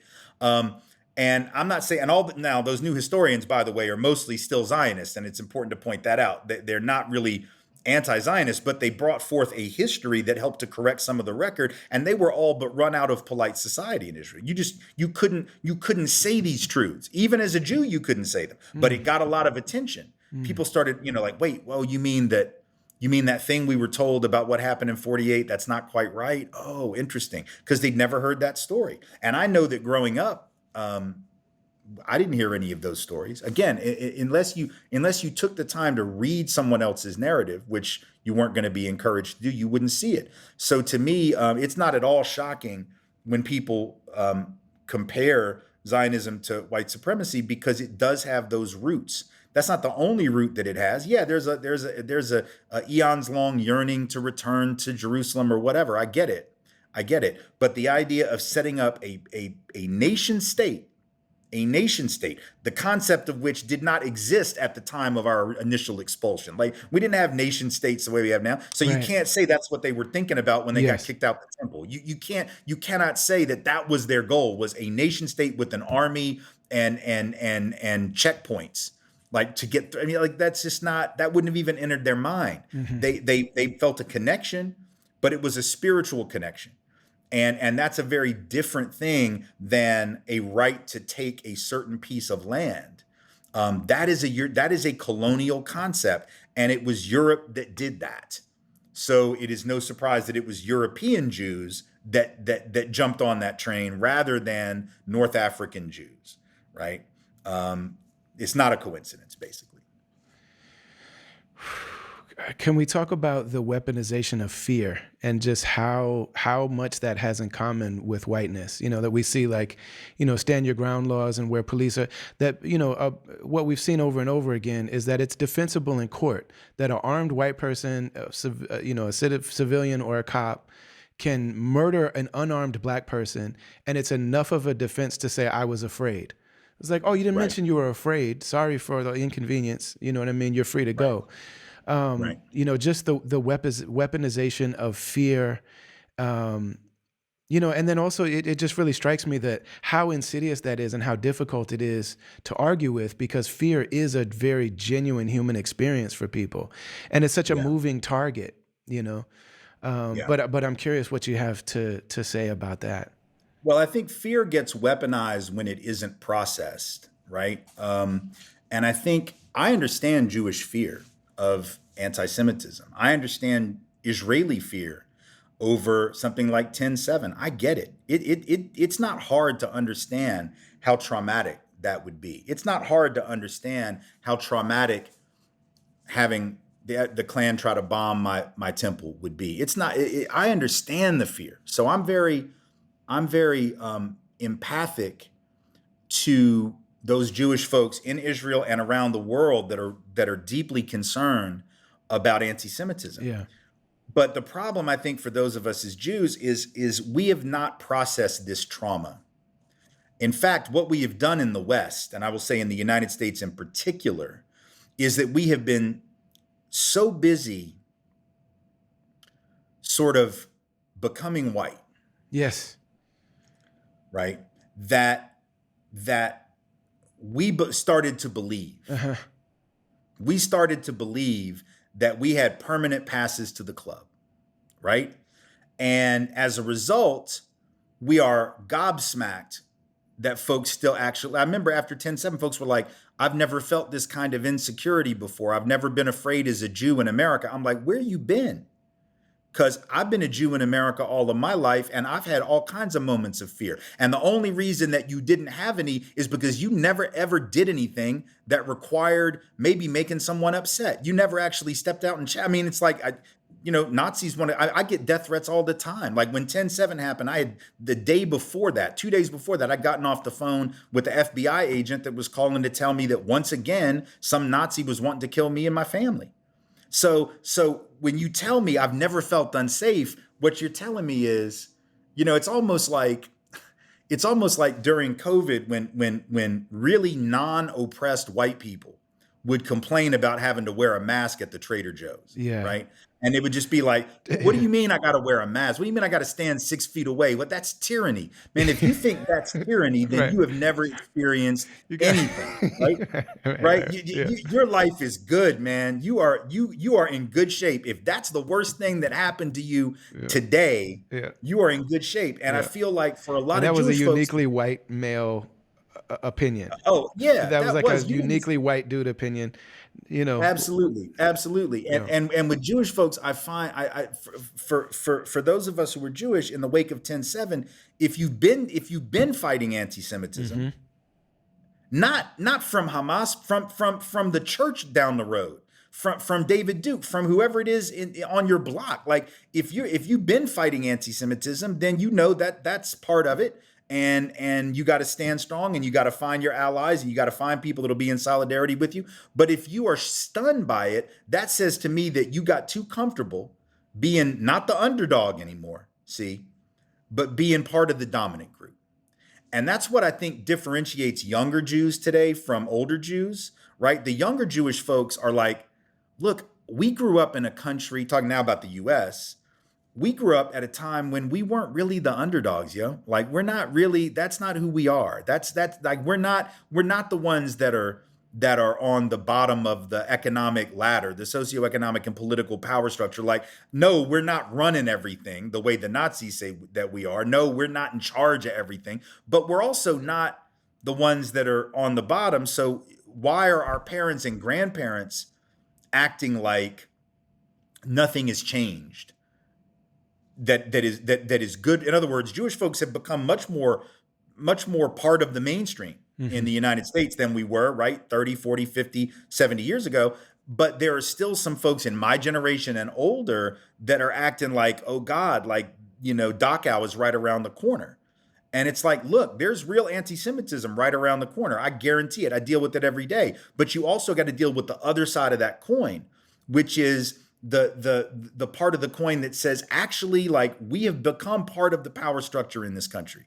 We have sucked up to whiteness, right, in order to matriculate into that club. And I don't even blame people for doing it. I get it. My great grandfather did it, and all of our people did it. And we ought to mourn the loss of who we were, because part of what that was is we stopped speaking Yiddish, and we stopped handing down the customs, and we stopped some of the cultural traditions. And then you know what we were left with? We were left with Israel, right? We got rid of all that other stuff. We got rid of the stuff that in the diaspora held us together, and it got replaced by this geographic kidney machine, like we're on dialysis, right? And that becomes our dialysis. That becomes our treatment. Israel becomes the substitute for a vital Judaism that had once existed. But now, like, if that's not there, I mean, I remember growing up thinking that what it meant to be Jewish was just not Christian. Like that, I didn't really. I mean, yeah, I had these cultural, political beliefs about that I later figured out. Mm-hmm. But early on, like when I started going to Hebrew school in second grade, third grade, fourth grade, whatever, if somebody asked me what it was to be Jewish, I would have just been like, I don't believe in Jesus as the I Messiah. don't Like, I don't get well, Christmas presents. I don't have right, right. Easter. Well, we did Christmas because my mom was Christian, but yes, like I would say, like it just means I'm not Christian. Right. But if all you're doing, if your definition of yourself is just a negative, Yeah.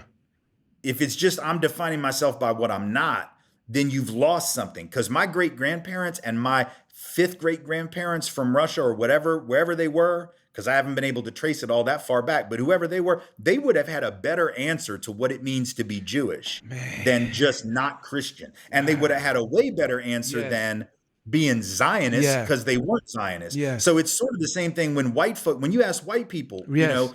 what does it mean to be white? Yep. Whiteness is just about not being black in this I'm country. not on the bottom. I'm not in last place. Yes. And so that is, and if all you're doing is defining yourself by a negative, there's something emotionally and spiritually deadening about that, Yeah. right? Whiteness did that to people of European descent who Mm-hmm. were not white before they came here. Mm-hmm. And Zionism did that to Jews, right? Left us with an artificial edifice to fill out the hollowness of our identity. And the hollowness of our identity is a hollowness that we help to co-create, which makes it especially painful. Especially painful.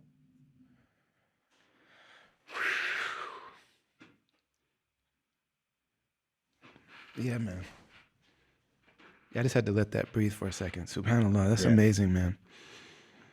And when you talk about the needs to, as communities, process the traumas that we've been through, Yeah. one of my great friends I reference all the time, and he's been on the show, and he was my therapist, is Dr. Resma Menakem, Yeah. who wrote My Grandmother's Hands and, Yeah. The Quaking of America. And his work is just really incredible.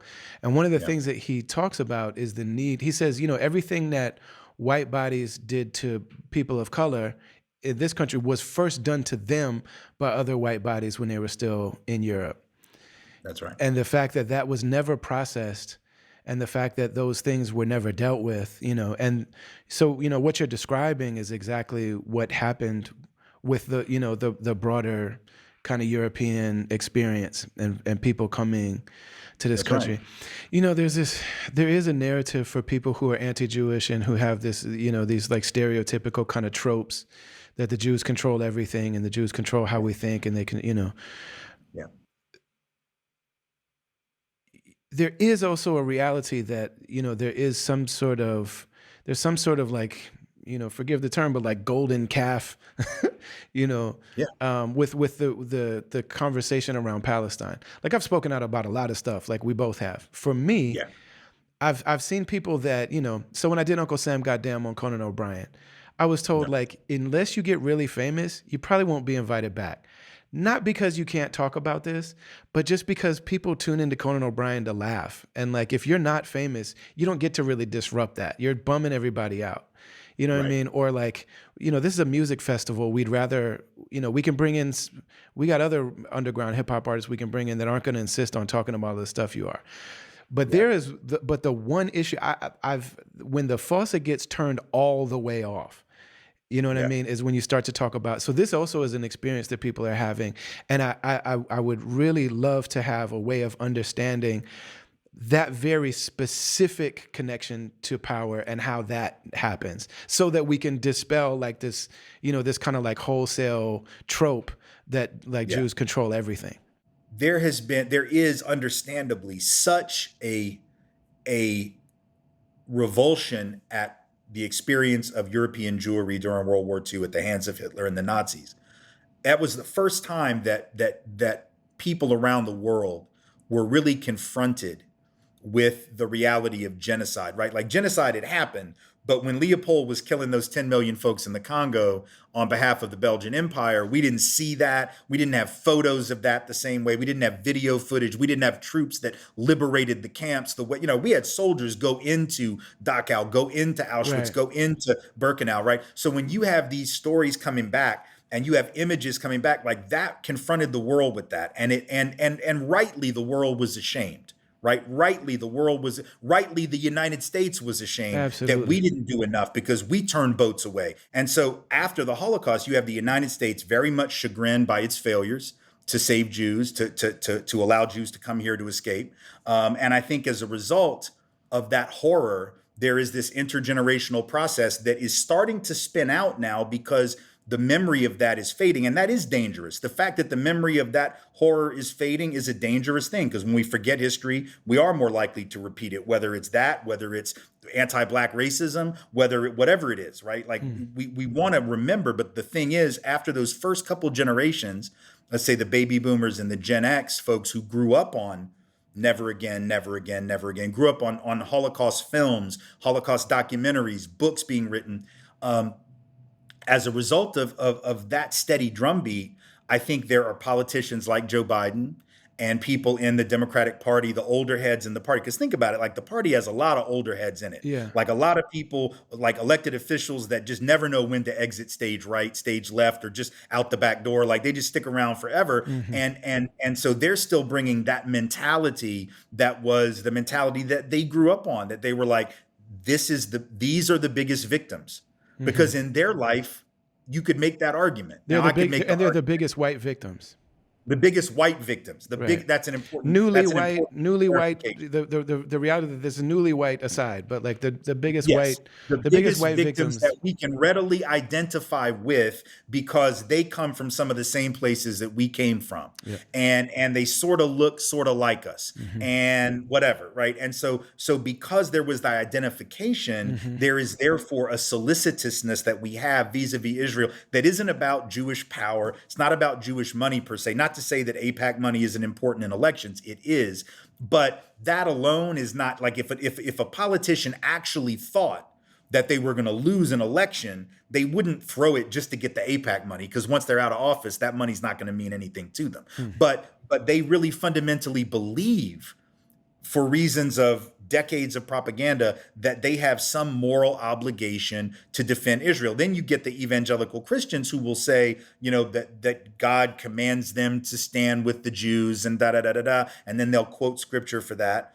So everybody's got their own motivation, but it's important to point out that those motivations have very little to do with Jews pulling strings. It has to do with the perception cultivated over 70 years plus, Hmm. that this thing that happened to Jews, which was a horrible, horrible catastrophe, um, which is really what Shoah means in that sense, and is actually considered a better word to describe it than Holocaust, Mm. because Holocaust scripturally is the sacrifice on an altar before God, is actually the original term for Holocaust. So a lot of Israeli Jews won't use that term. That's why we Ah. say Shoah, because Holocaust is actually not a really good word to use. But I think that there's been such a internalization, an understandable internalization of the shame around what happened, that we are therefore thinking, like, now we can't criticize this country Yeah. because look what happened to them. And I understand the impulse is very noble, Hmm. but the thing that it's leading to is not noble. The thing that it's leading to is actually harming not only Palestinians, but it's harming Jews. And we need to have a significant rethink, not about Mm. maybe the impulse. Like, I even get the impulse for Israel in the wake of the show. I get it. I understand why a Jewish person might think this is the answer. But when you're confronted with the evidence that it's not, that it's hurting people, that it's killing people, and that it's endangering you too, there comes a point where you go, man, this was an idea that made sense, but I don't know, maybe it doesn't anymore for us. It's interesting when you were given the description of, or the translation and idea of, like, of the Shoah, and I know that that's a term that was used. I've never heard it said like that before. Like, what the some of the origins of the term Holocaust really are. I really appreciate that. But it reminds me. I mean, the translation and the definition sound really similar to Nakba, Yeah, and I absolutely. wonder. Or Like, ma'afa, I've heard. or the term ma'afa, with regard to the Middle Passage, which is, great catastrophe, Nakba, great catastrophe. Like, these are all sort of similar meanings. Absolutely. Yeah. And one of the things that's been pointed out so frequently, especially recently, is how much of these tactics and language and the way that this is being done, not only does it mirror, like, very specific colonial European tactics, but it actually mirrors in a lot of ways what the Germans did to Jewish people. And Hmm. I wonder if Hmm. that's something that you have noticed. Is that something that you see? Well, it is, and I think it's always a dicey proposition to ever compare systems of oppression, because there will be differences and there will be similarities. But I think, look, all human behavior to a degree is mimicry, Mm-hmm. right? All human behavior. Kindness is mimicry. We learn kindness, we give kindness. Hmm. Empathy is mimicry. We see people being empathetic, and we learn to do that as Mm-hmm. children. Um, and cruelty is learned also.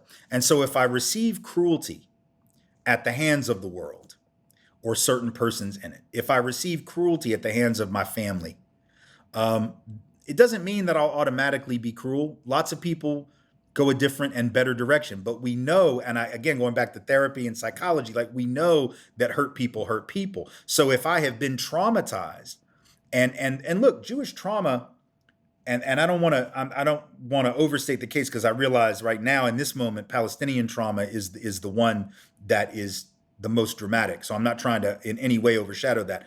But if we're going to understand the trauma that Palestinians are being subjected to right now and have been for a very long time, you have to start with the Jewish trauma that brought forth some of that behavior, right?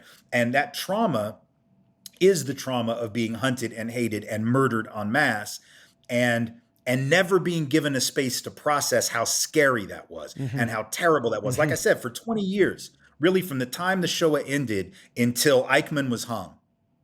When they finally hanged Eichmann in Israel, right?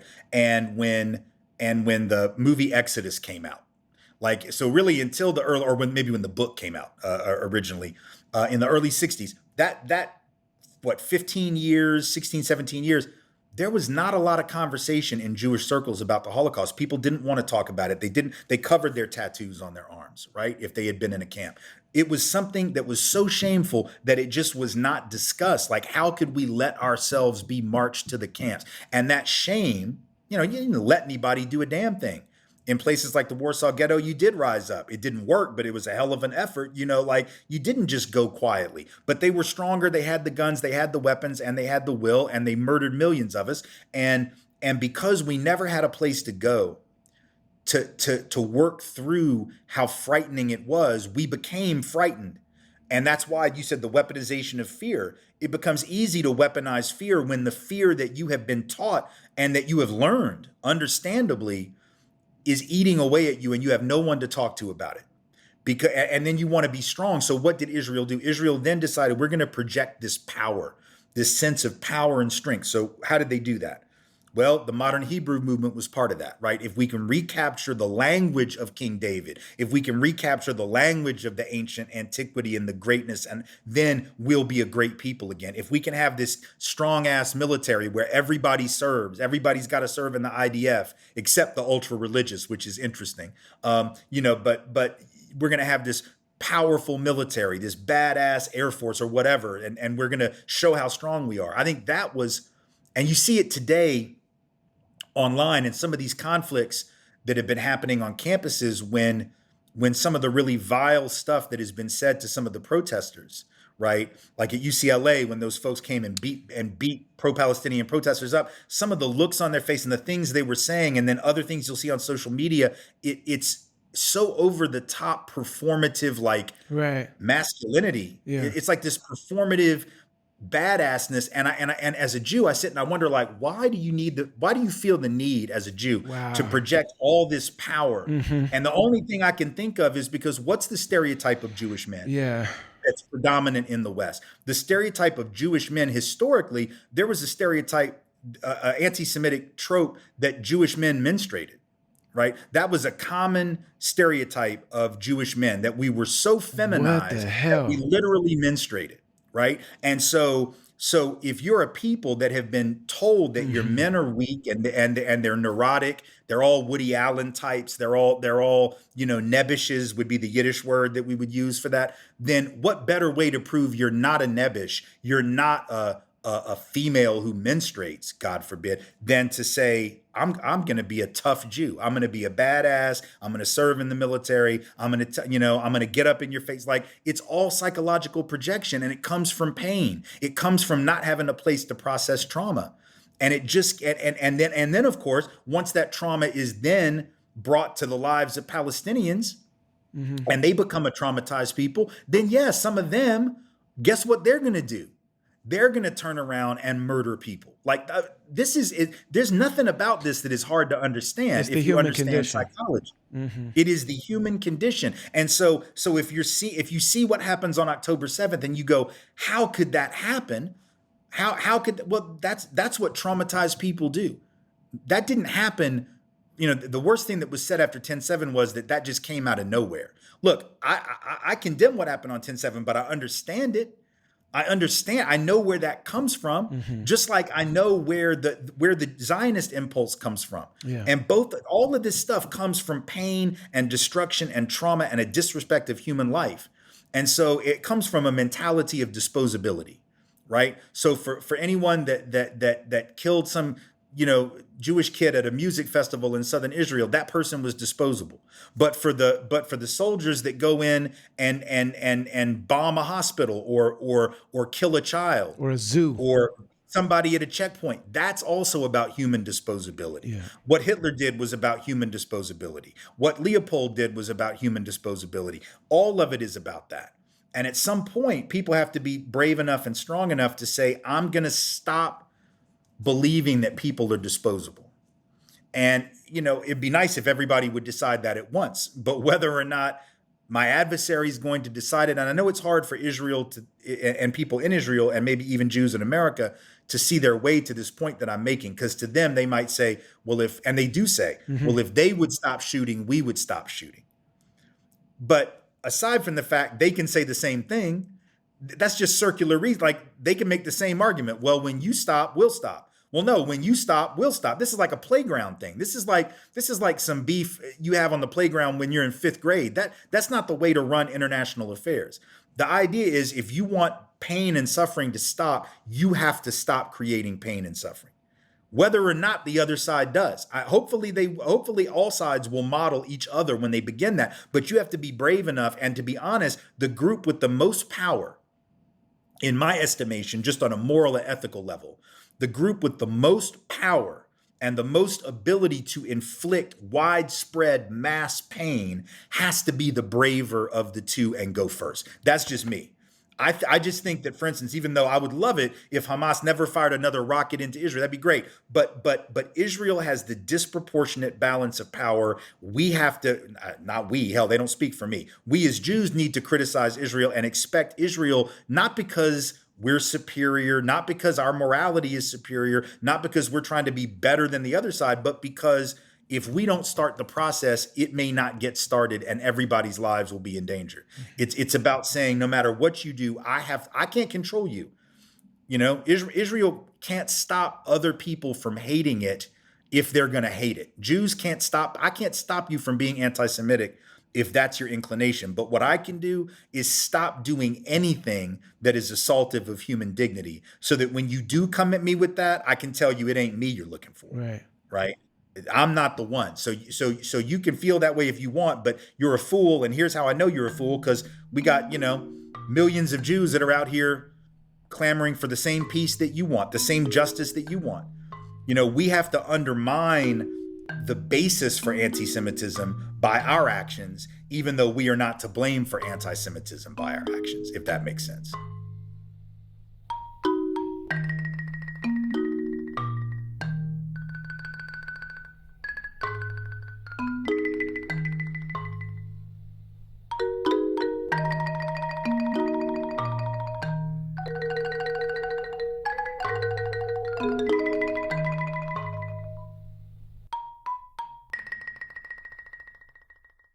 We're proponents of a lot of things on this podcast, and one of them is therapy.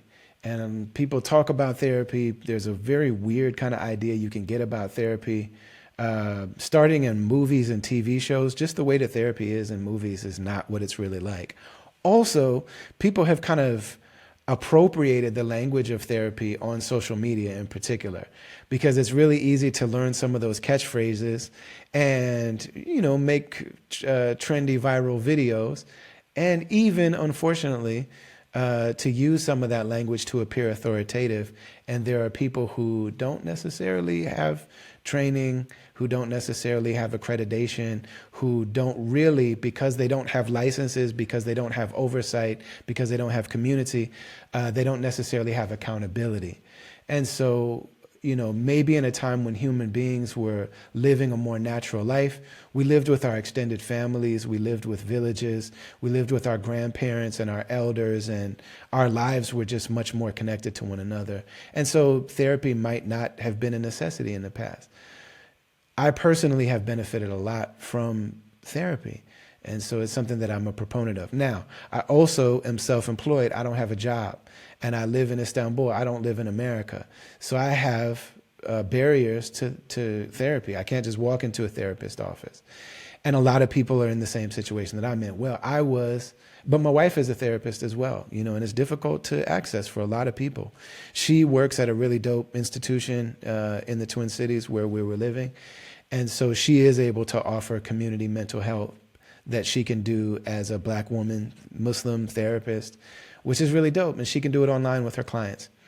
Not everybody has access to stuff like that, and I didn't. I heard about BetterHelp, BetterHelp.com on a podcast. And so I went to BetterHelp. I've been through a series of therapists. One of the things I love about BetterHelp is if you're not necessarily vibing with your therapist, you just change. You just hit a button and change therapists. No hard feelings, no questions asked.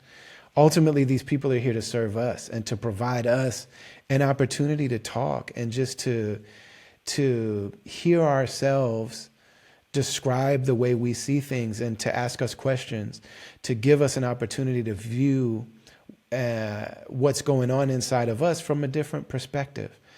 And, it's something that I can't overstate how important I think it is that everybody at least have some relationship with therapy. It might not be the answer to every question. A therapist's job is not necessarily to come and reveal all the secrets about ourselves, but really just to provide an environment for us to explore, to even just know, like, I deserve to know what's going on inside me. I deserve to know what I think about stuff. I deserve the opportunity to sit with the narratives, the stories that I'm telling myself about my life and about the people around me, about my family, about my childhood, about my professional experience. I just deserve an opportunity to look at that stuff from a different perspective. And I believe that others do too. So if you go to BetterHelp, BetterHelp.com/travelers, you'll be able to check in with a therapist. You'll get a discount on your first month. And then we also get the commission that supports the work that we do here. So check out BetterHelp.com/travelers and get down with this therapy journey.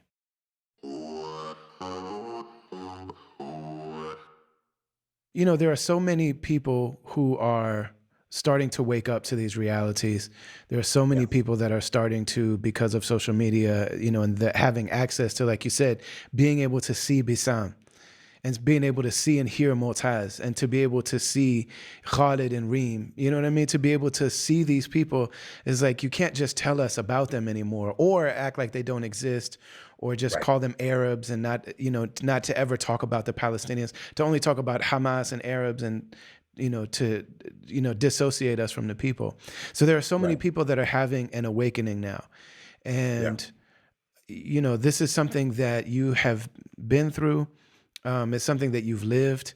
I know that you're not a person that, plays a victim or complains about the sacrifices that you've made, but there are a lot of people that are embarking on a path, whether they're Jewish or white or others, that's going to have a lot of sacrifices for telling the truth. Yeah. And in that sense, like the same way that, it's, for me, it's like, it's you and Jane Elliott. And I didn't know about you till 2010. You know what I mean? Like I was 8 or something by the time I heard about you. Right. You know what I mean?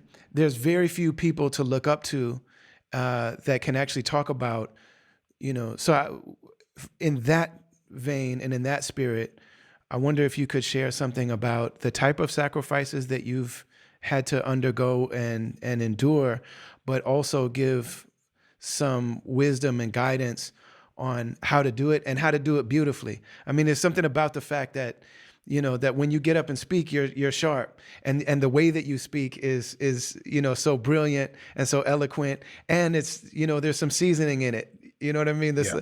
The person that sent me your videos at first was one of my organizing mentors, who's an MC, and he was like, "Oh, you're gonna love this dude. Like, this dude might be your long lost big brother, and the way he talks is so, and he's jazzy with it. You know what I mean?" So Right. I wonder, what words do you share, and what advice and wisdom can you impart? The sacrifices for me, there have been some sacrifices in safety, obviously, for the things that I do. More my anti-racism than my anti-Zionism work, although that is a different kind of safety. Mm, There have been some professional blows that you take when you take these stances, for sure. I haven't taken as many of those on the Israel stuff as some because that's not my primary focus. I know an awful lot of folks who that is their main focus, and they are really being marginalized professionally right now and in danger of losing positions in some cases, certainly losing speaking engagements and being attacked on all sides. I've had to deal with some of that, but I think whether it's the physical endangerment from speaking out against racism or the loss of, the biggest loss maybe for me is it's hard for me to feel. Well, no, I should take that back. Up until I saw all of this Jewish Zionism critical and anti Zionist resistance, I was starting to feel like there was no place in Judaism for me man, because of Israel's so many of action. my Jewish friends have told me that. And now I am sensing that maybe there is, Aha. maybe there's a place. And it's not that I'm going to go to temple anytime soon, but like the fact that I can start to sit down and go, okay, what does it mean to be that? Like I'm starting to feel that again, Like, you may have a which is sense a of beautiful community thing. around that. Right, right. Because for years I had people that would say, Tim, you should go to temple and just participate just for the sake of community. Like, and I was like, yeah, but man, then it's going to turn to this topic.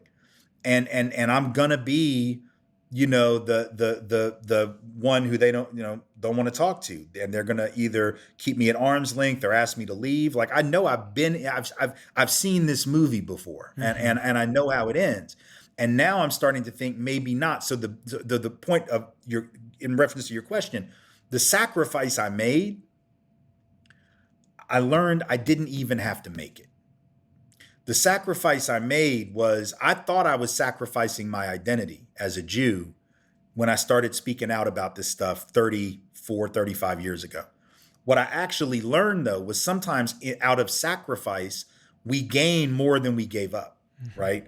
And so as a white person, yeah, I sacrificed a certain degree of physical safety, but I gained a sense of my humanity. I gained a sense of my purpose on this planet. I gained a sense of my authenticity. And and to be honest, I think I am less safe. I think we're all less safe if we don't confront systemic racism. I think white supremacy is one of the biggest scourges on the planet, and it endangers all of us. It's implicated in war. It's implicated in resource extraction from the earth and the ecological crisis. I believe white supremacy is implicated in all of that. Yeah. So, however endangered I am by challenging it, I would argue I have actually purchased some safety by fighting against it, because the more we fight against it, the safer we all are. By the same token, I had to sacrifice a degree of or an initial sense of community to speak out against Zionism. But what I've learned is when you sacrifice that, you will gain a broader community, not only of non Jewish people, not only of Muslim folk, for instance, and in this case, Palestinian folk that I can align myself with, but also you'll learn that there are a lot of Jewish folks out there Yeah. who think the same thing. And Hmm. that was always true. I think there have always been plenty of Jewish folks that were like, I don't know about this thing, but people don't want to go first. Right. They Right. don't Right. want to Right. go first, But once somebody you know? plants the flag, it's like, oh, wait, what? Oh, there's other people. Like, I'm not alone. Right. And as soon as you realize, so yeah, there have been sacrifices, but the beauty of sacrifice Hmm. is that usually when you make it, Hmm. yeah, you sacrifice a certain degree of of safety, perhaps security, expectation. You might lose some people. It's like I've talked to a lot of white folks that have lost family because of their anti-racist commitments, right? Yeah. But they'll all tell you that they gain family, Hmm. not necessarily in the blood relationship sense, but in the community sense, that they found that there are lots of ways to define who my family is, right? And so, like, to me, you're my family, right? Absolutely. And to me, people who I'm not tied to ancestrally are still my family. And in this moment, I'm learning that those sacrifices, yeah, they were short term, but long term, actually, it was a net positive. And I hope that more people who are white will realize that when it comes to racism, more people who are Jewish will realize that when it comes to Zionism, more men will realize that when it comes to misogyny. Like, in every one of these categories, being the member of the dominant group and trying to stay ahead of people is a lot of work, man. It takes a lot of energy that could be better put somewhere else, right? Like, the energy that it takes to stay on top of Palestinian people, that the energy that it takes to stay on top of black and brown folks in this country, the energy that it takes to remain in a position of authority over women as men is exhausting. You could be building businesses and nonprofit organizations, feeding people, educating people, and hanging out with your kids, going bowling, whatever the hell you want to do. You could be doing anything else with your time, but you're spending all that time just trying to not be last place. And it's not working out for anybody. It's not working out for anyone. So at this point, we need to think about a reset that is going to work for everyone. And it's going to be difficult because it means unlearning a lot of stuff. In this country, it means unlearning white supremacy. In Israel, it means unlearning Zionism and the mythology of the last 75 plus years, or really 100 plus years, going back to the beginning of the Zionist project, 130 years or so. But uh, it's going to be hard, but it's always hard. It's going to be hard for men to unlearn misogyny. It's been drummed into us a lot longer than Zionism has been drummed into Jews, but that doesn't mean we don't start somewhere. We have to start somewhere with that, and this is as good a time as any. And what's so difficult is that there's this question of like, well, who am I without this? Like, is it Yeah, Alice Walker that said, like, what if you didn't have racism and you're still strong? You still like right, yourself. You still, because right, with it's like I've been told that this is who I am on a very right, deep, level. And so if I'm right. if this thing isn't true, then like what am I? Well, that's what Baldwin said that, Yeah. famously. He said, I know that I'm not the N word, Uh huh. but you apparently needed me to be, You which are, says baby. more about you than it says about me. That's right. So what is it that you need? Why do you need me to be that N word? Yes. Why do you need me to be that? Because I know that I'm not. I'm a man. Yeah. But you think I'm that because you need me to be that, because that says something about what your identity is. And I do remember when I had that epiphany about the emptiness of whiteness Mm-hmm.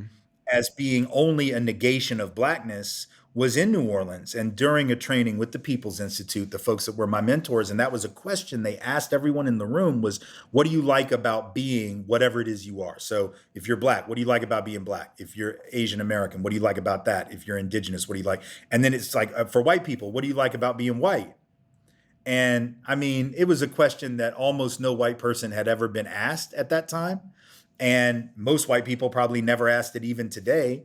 And I remember, like, the answers that we all had were, well, I like not being followed around the store. I like not being pulled over by cops because my tail light's out. Whatever. I like teachers who assume that I'm competent until proven otherwise. Whatever, right?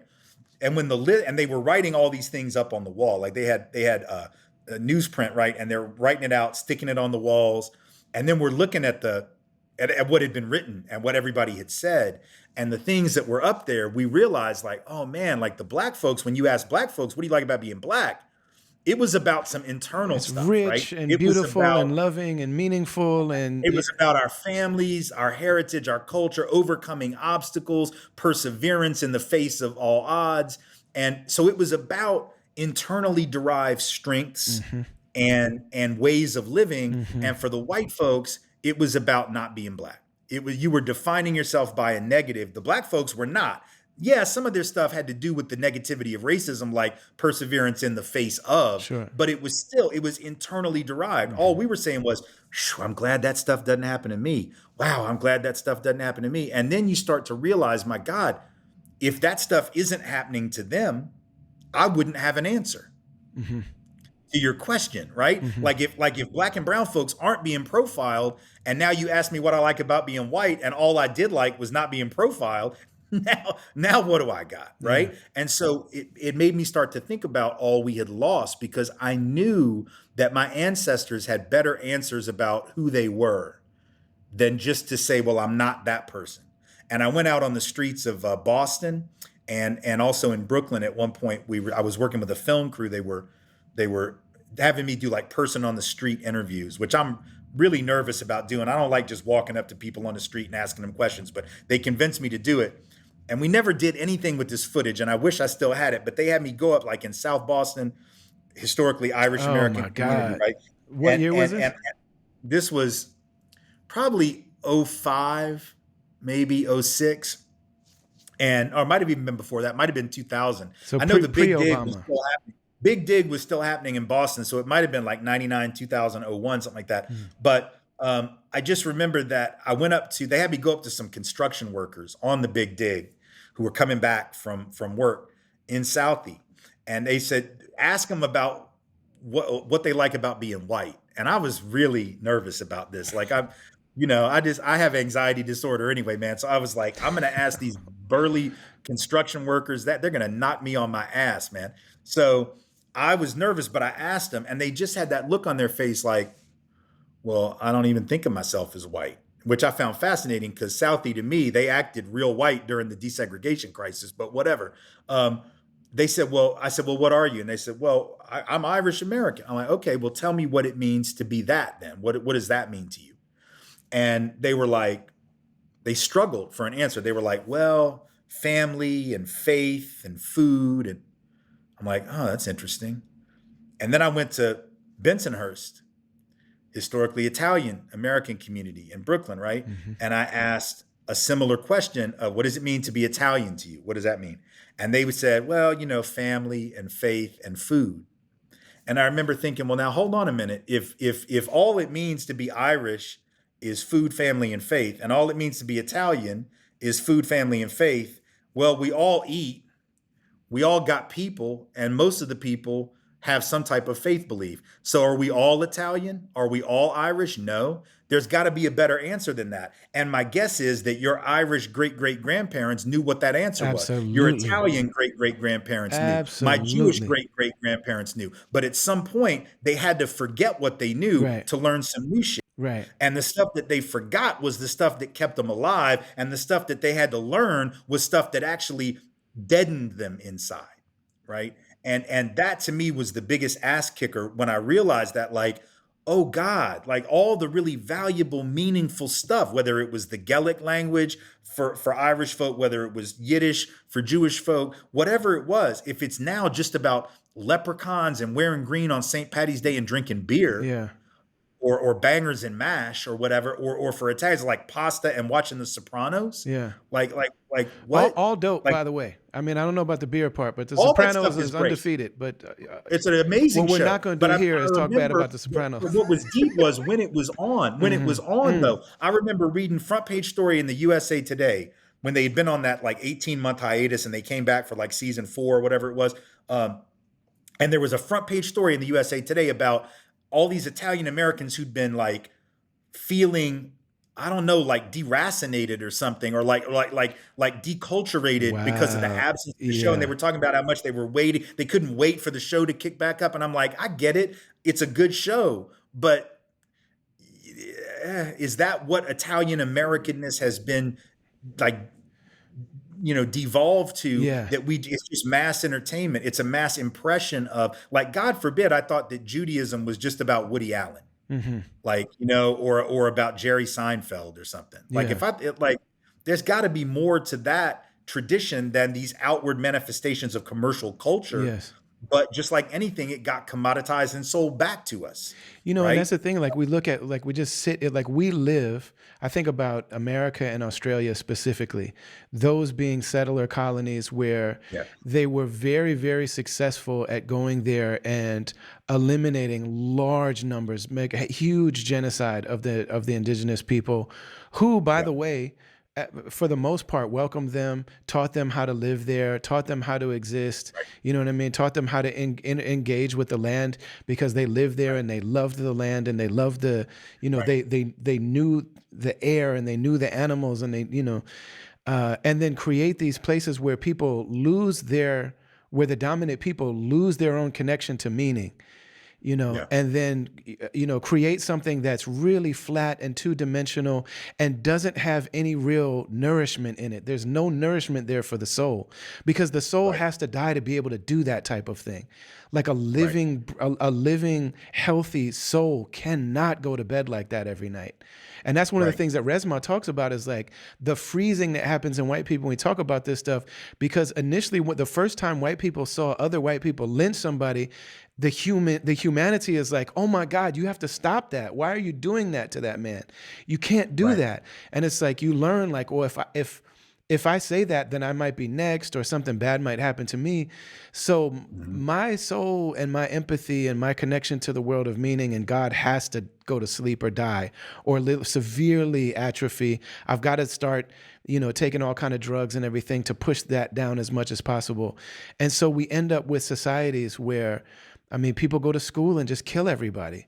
You know what I mean? Or Right. we end up with societies where people, you know, grow up not knowing their relatives or these really Yeah. deep things that until you really experience life outside of the West, the modernist Western culture, to come to a place like Turkey or to go to Africa and really spend time in Asia or, or to even try to find the original Irish people and to Yeah. like talk to them about what their spirituality says about beauty and God. It's amazing. It's some of the most amazing, Right. you know, and you start to realize like what's at stake here, along with all of the lives that are being lost in the moment and have been lost for the last 100 years, is like we're really risking losing another place where human beings know how to be human Right. and can really replace it with with just some like bubblegum plastic, uh, you know what I mean? That's what's really at risk. Like, man, the native people are still there. They're still alive. It's not too late. You know what I mean? It's not too late to still be human. It's not too Right. late to completely erase it. It's not too late to like, I love Australia, I love America, but it's like, man, if you don't know how deeply how deep in the sleepwalking, sad slumber we really are in these kind of places, then man, you got to travel. You got to get outside Yeah. and realize that like it didn't have to be like that in places like, and those places can come back to life. The Right. other thing about the human condition is for as Right. easy as it is to kill and die on the inside, it's also possible to come back to life. Right. And that's what, and but that type of guidance you're going to get from survivors, Right. from people like your Right. grandfather and whoever he came from. You know what I Yeah. mean? And from people like B. Simon, from people like Motaz, and from people like Khalid, and from people, that's who's going to teach us all as human beings how to come back. Right. Right. I think about the deadening piece that dominant group members have to do, because, like you said, that first lynching, that first enslavement, that first genocide, like the natural human reaction Yeah, to seeing that yeah, is to intervene. This is the natural human reaction. yeah, You have to work really hard to get somebody, first of all, to get them to kill. And anybody who's studied how you make an army will tell you that. You have to break down the natural resistance that people have to killing another person. yes, Doesn't matter if they got a different uniform on, doesn't matter. yeah, The natural instinct is not to kill that person, that's right. right? Yeah, And so you have to train soldiers mm-hmm, on how to put aside that humanity. mm-hmm, That's why they engage in some of the really grotesque bonding that sometimes, you've heard stories about like some of the rape chants that soldiers are encouraged in wartime or even in peacetime mm-hmm, to chant when they're marching around the base. And everybody's like, that's terrible. But you know what that is? That's psychological warfare being done on those soldiers. mm-hmm. That's about saying if we can dehumanize these women, then we can kill them Yep, if we have to. If we yep, can dehumanize the men, we can kill them if we have to. If we can dehumanize the babies, we can kill them if we have to. It's not just cute and innocent. It's very much about training people to other people and to dehumanize the yes, other once you've othered them, right? yes, And so I look back and I think about um, many years ago, I was having a conversation with Joy DeGruy's daughter.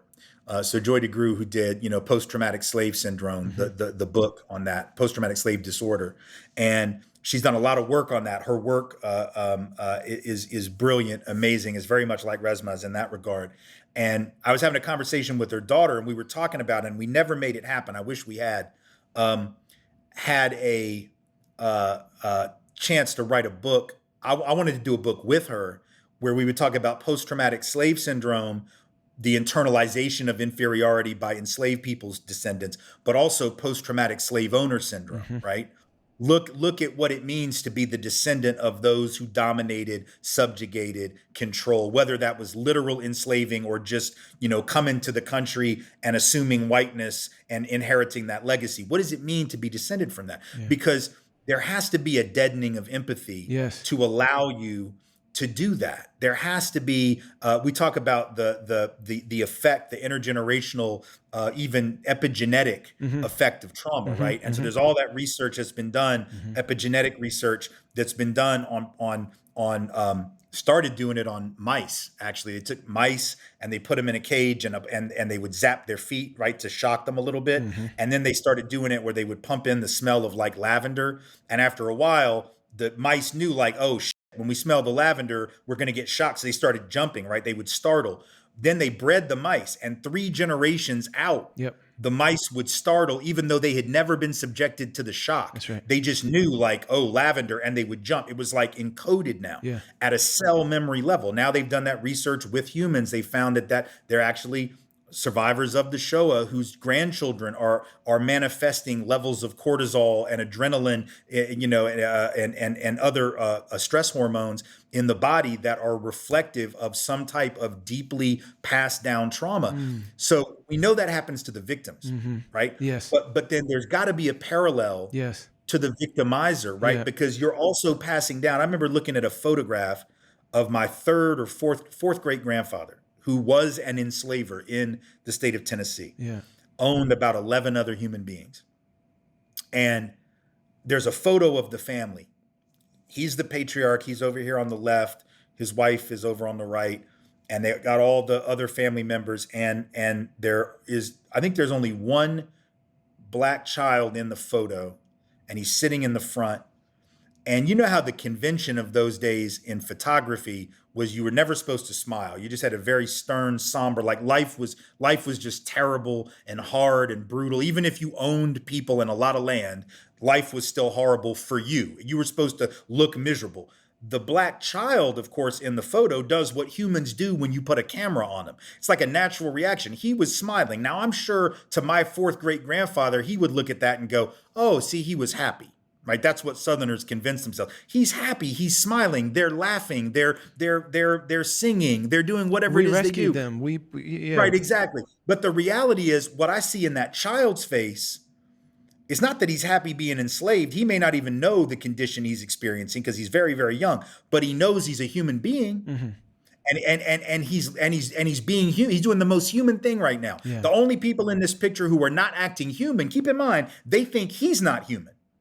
They think he's the animal. Right. He's the one who's not a human being. He's the only one acting human. The rest of them have turned off whatever emotion that they otherwise would have. And then I started wondering, like, well, why would you do that? And then I realized it's not just the photographic convention of the 19th century. It's also because deep down at some level, Yeah. you know what you're doing. Yes. You see that child and his parents every day, and you know he's a human. Yeah. And so the only way that you can do what you do is to convince yourself that he's not. And the only way you can do that is deaden yourself to pain. And once you deaden yourself to that child's pain, trust me, your own son and daughter are in danger. Yeah. And your spouse is in danger, and all of your loved ones, and ultimately you, which is why when you see all these white folks since the late 90s, that the opioid crisis, which blew up, for now it's everywhere, but it blew up in white space, white working class, non-college educated folks with the highest rates of opioid addiction and all these mass deaths, 500,000 excess deaths from 1999 to 2013, disproportionately among white, non-college educated working class people. Why? Is it because they're in the most pain? No, because by any objective standard, black and brown folks are worse off. But the difference is those white folks were told, All they had to do was play by the rules, Yep. keep their nose down, keep their nose clean, keep their head down, do what they're supposed to do, work hard, it'll all work out. Black folks knew that was a scam. Right. Most brown folks knew that was a scam, but white folks believed it. And then when it didn't work out, who did we have to blame? Only ourselves, because we bought into the idea that if you just work Yes. hard, you can Yes. make it. Yep.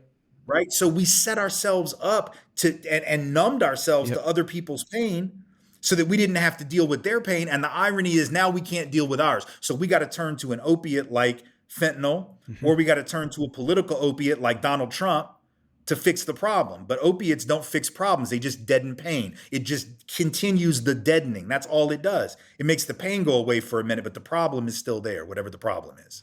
And not only just dealing with the not having the ability to deal with the highs and lows of the human condition, but also along with this notion that I'm supposed to be above all this human stuff, like I'm supposed to be a Right. superhuman. Yeah. Right. It's Right. interesting.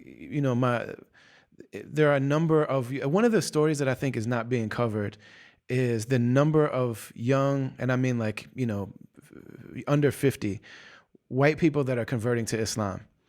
And it's been happening for a long time. There's like Yeah. waves of it. You know what I mean? So some of my like Muslim teachers that are in their 70s converted to Islam because of Malcolm X and Muhammad Ali. Right. And Right. you had people that were traveling. There's people that live here in Istanbul that were, when the Beatles started to go to India, some of them didn't make it all the way to India. They went to Morocco, and they, instead of becoming a Hindu and getting a guru, they became a Muslim and had a sheikh. And then Yeah. again, after 9/11, a bunch of white people become Muslim again. And now in this time, it's happening again. And I'm really happy. Part of what I do is accompany those people on that journey. Because, Malcolm said that he was like, I went to in the Muslim world, there were people that would be called white in America, but they weren't white. They had a different air about them, and they were different. Right. And so he said, I feel like if people in America would study Islam, it would be an entrance back into the human family again. And there's something about Islam that gives people this ability to like radically reimagine who I can be. It answers that Yeah. question: if I'm not white, then what am I? Like it's an answer to that question. It's not as simple as that, and it's Right. it doesn't solve the problem as quickly like the way we romantically might want it to believe. Right. Well, and I think faith at its best does that. Mm-hmm. Faith at its best in whatever tradition Mm-hmm. is about that exact thing, Mm-hmm. right? Like how to be more fully present and fully human and fully connected to all other life in the universe, right? And to be connected to all the living things on this planet. Yeah. Sadly, faith when faith gets mixed in with nationalism and nation states and armies and geopolitics and trade and economics, right? Then it becomes, you go from the sacred to the profane, right? Mm-hmm. Because those things are part of the profane. Those are part of the world. And I don't mean it like necessarily negatively. I just mean like those are worldly things. And those are things that are very provincial, Right. almost by definition. They're about borders, and they're about constitutions, and they're about laws, and they're about the people that enforce the laws.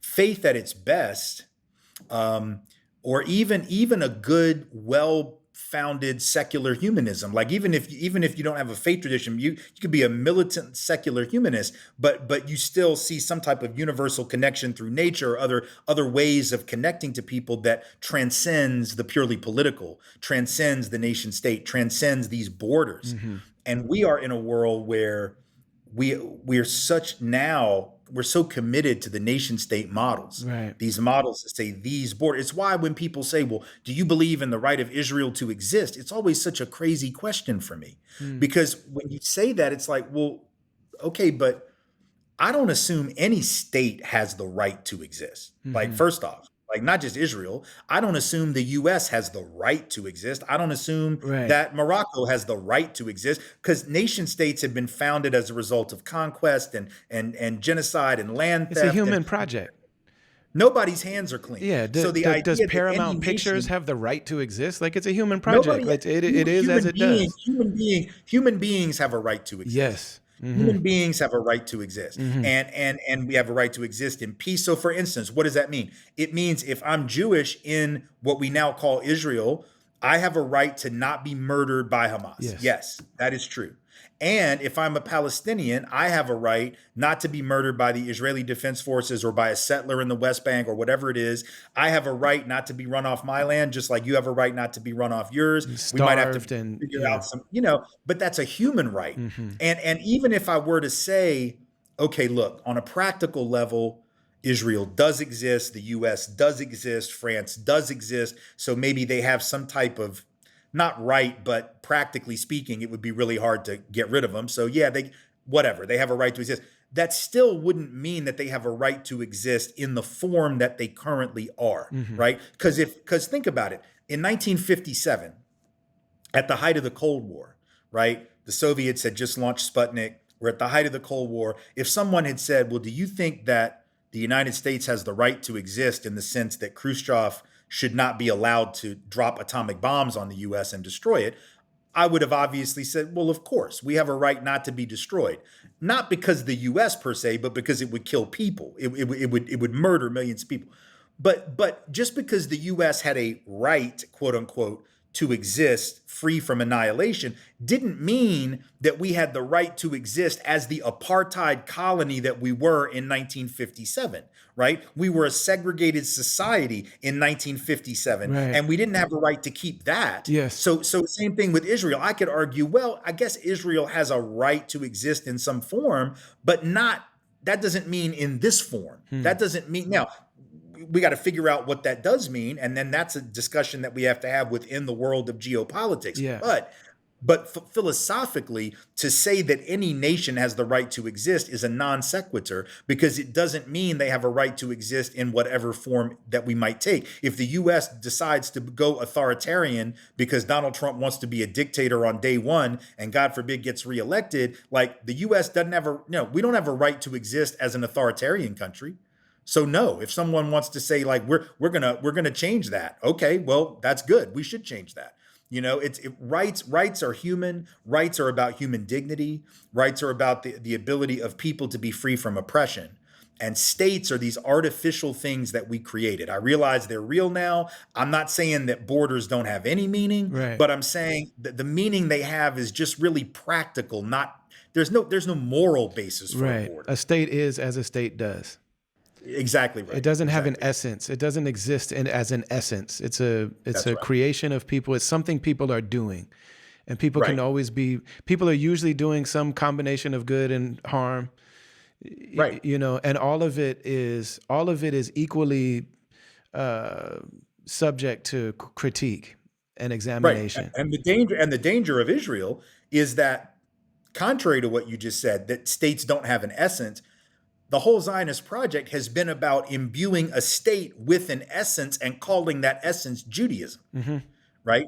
So now they've done something that is highly inappropriate on multiple levels, tried to take a nation state and imbue it with the essence of a people based on religion, based on cultural heritage. Like that's an incredibly dangerous thing. It's dangerous for everybody involved, and it makes the nation state into that. Well, that's the golden calf, right? I mean, that becomes the object that you're worshiping. I mean, it's fundamentally contrary to Jewish teaching. It's contrary, it's a graven image. I mean, it is a false idol It is that an you're idol. worshiping. Yep, absolutely. Money can be a false idol. Yes. The nation state can be a false idol.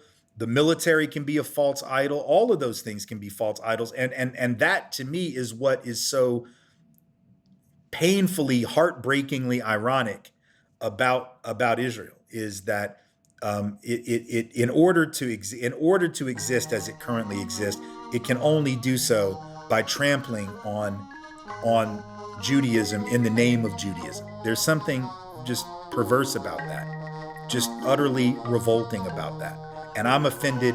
I'm offended on behalf of my Jewish ancestors. And because of them, I'm offended by it. Not in spite of it, but because of it. Man, you're the best at what you do, brother. You're the best at what Thank you do, you, sir. man. You as well. You as well. I appreciate you so much. You have no idea. I really love you a lot, man. It really means. I love you too, man.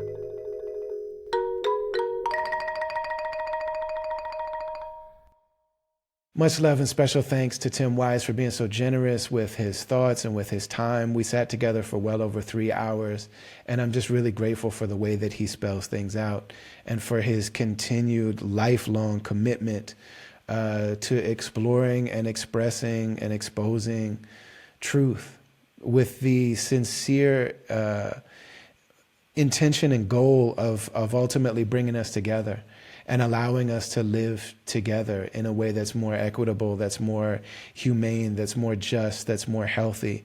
I'm really, really very, very appreciative of that.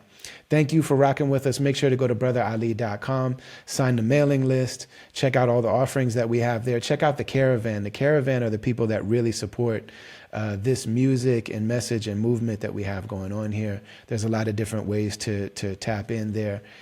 And we're very grateful to you and for you for being here. Travelers Podcast is produced, edited. Really, Brendan Kelly, BK1, is the one that makes this thing happen and actually makes it a reality for us. So we're very grateful. And it's a product of Travelers Media. Much love. We're here every week. Make sure that you come back. Make sure you like, share, subscribe, spread the word, because really all we have is each other, but all we need is each other. I appreciate you, and we'll see you next week, inshallah. Assalamu alaikum wa rahmatullahi wa barakatuh.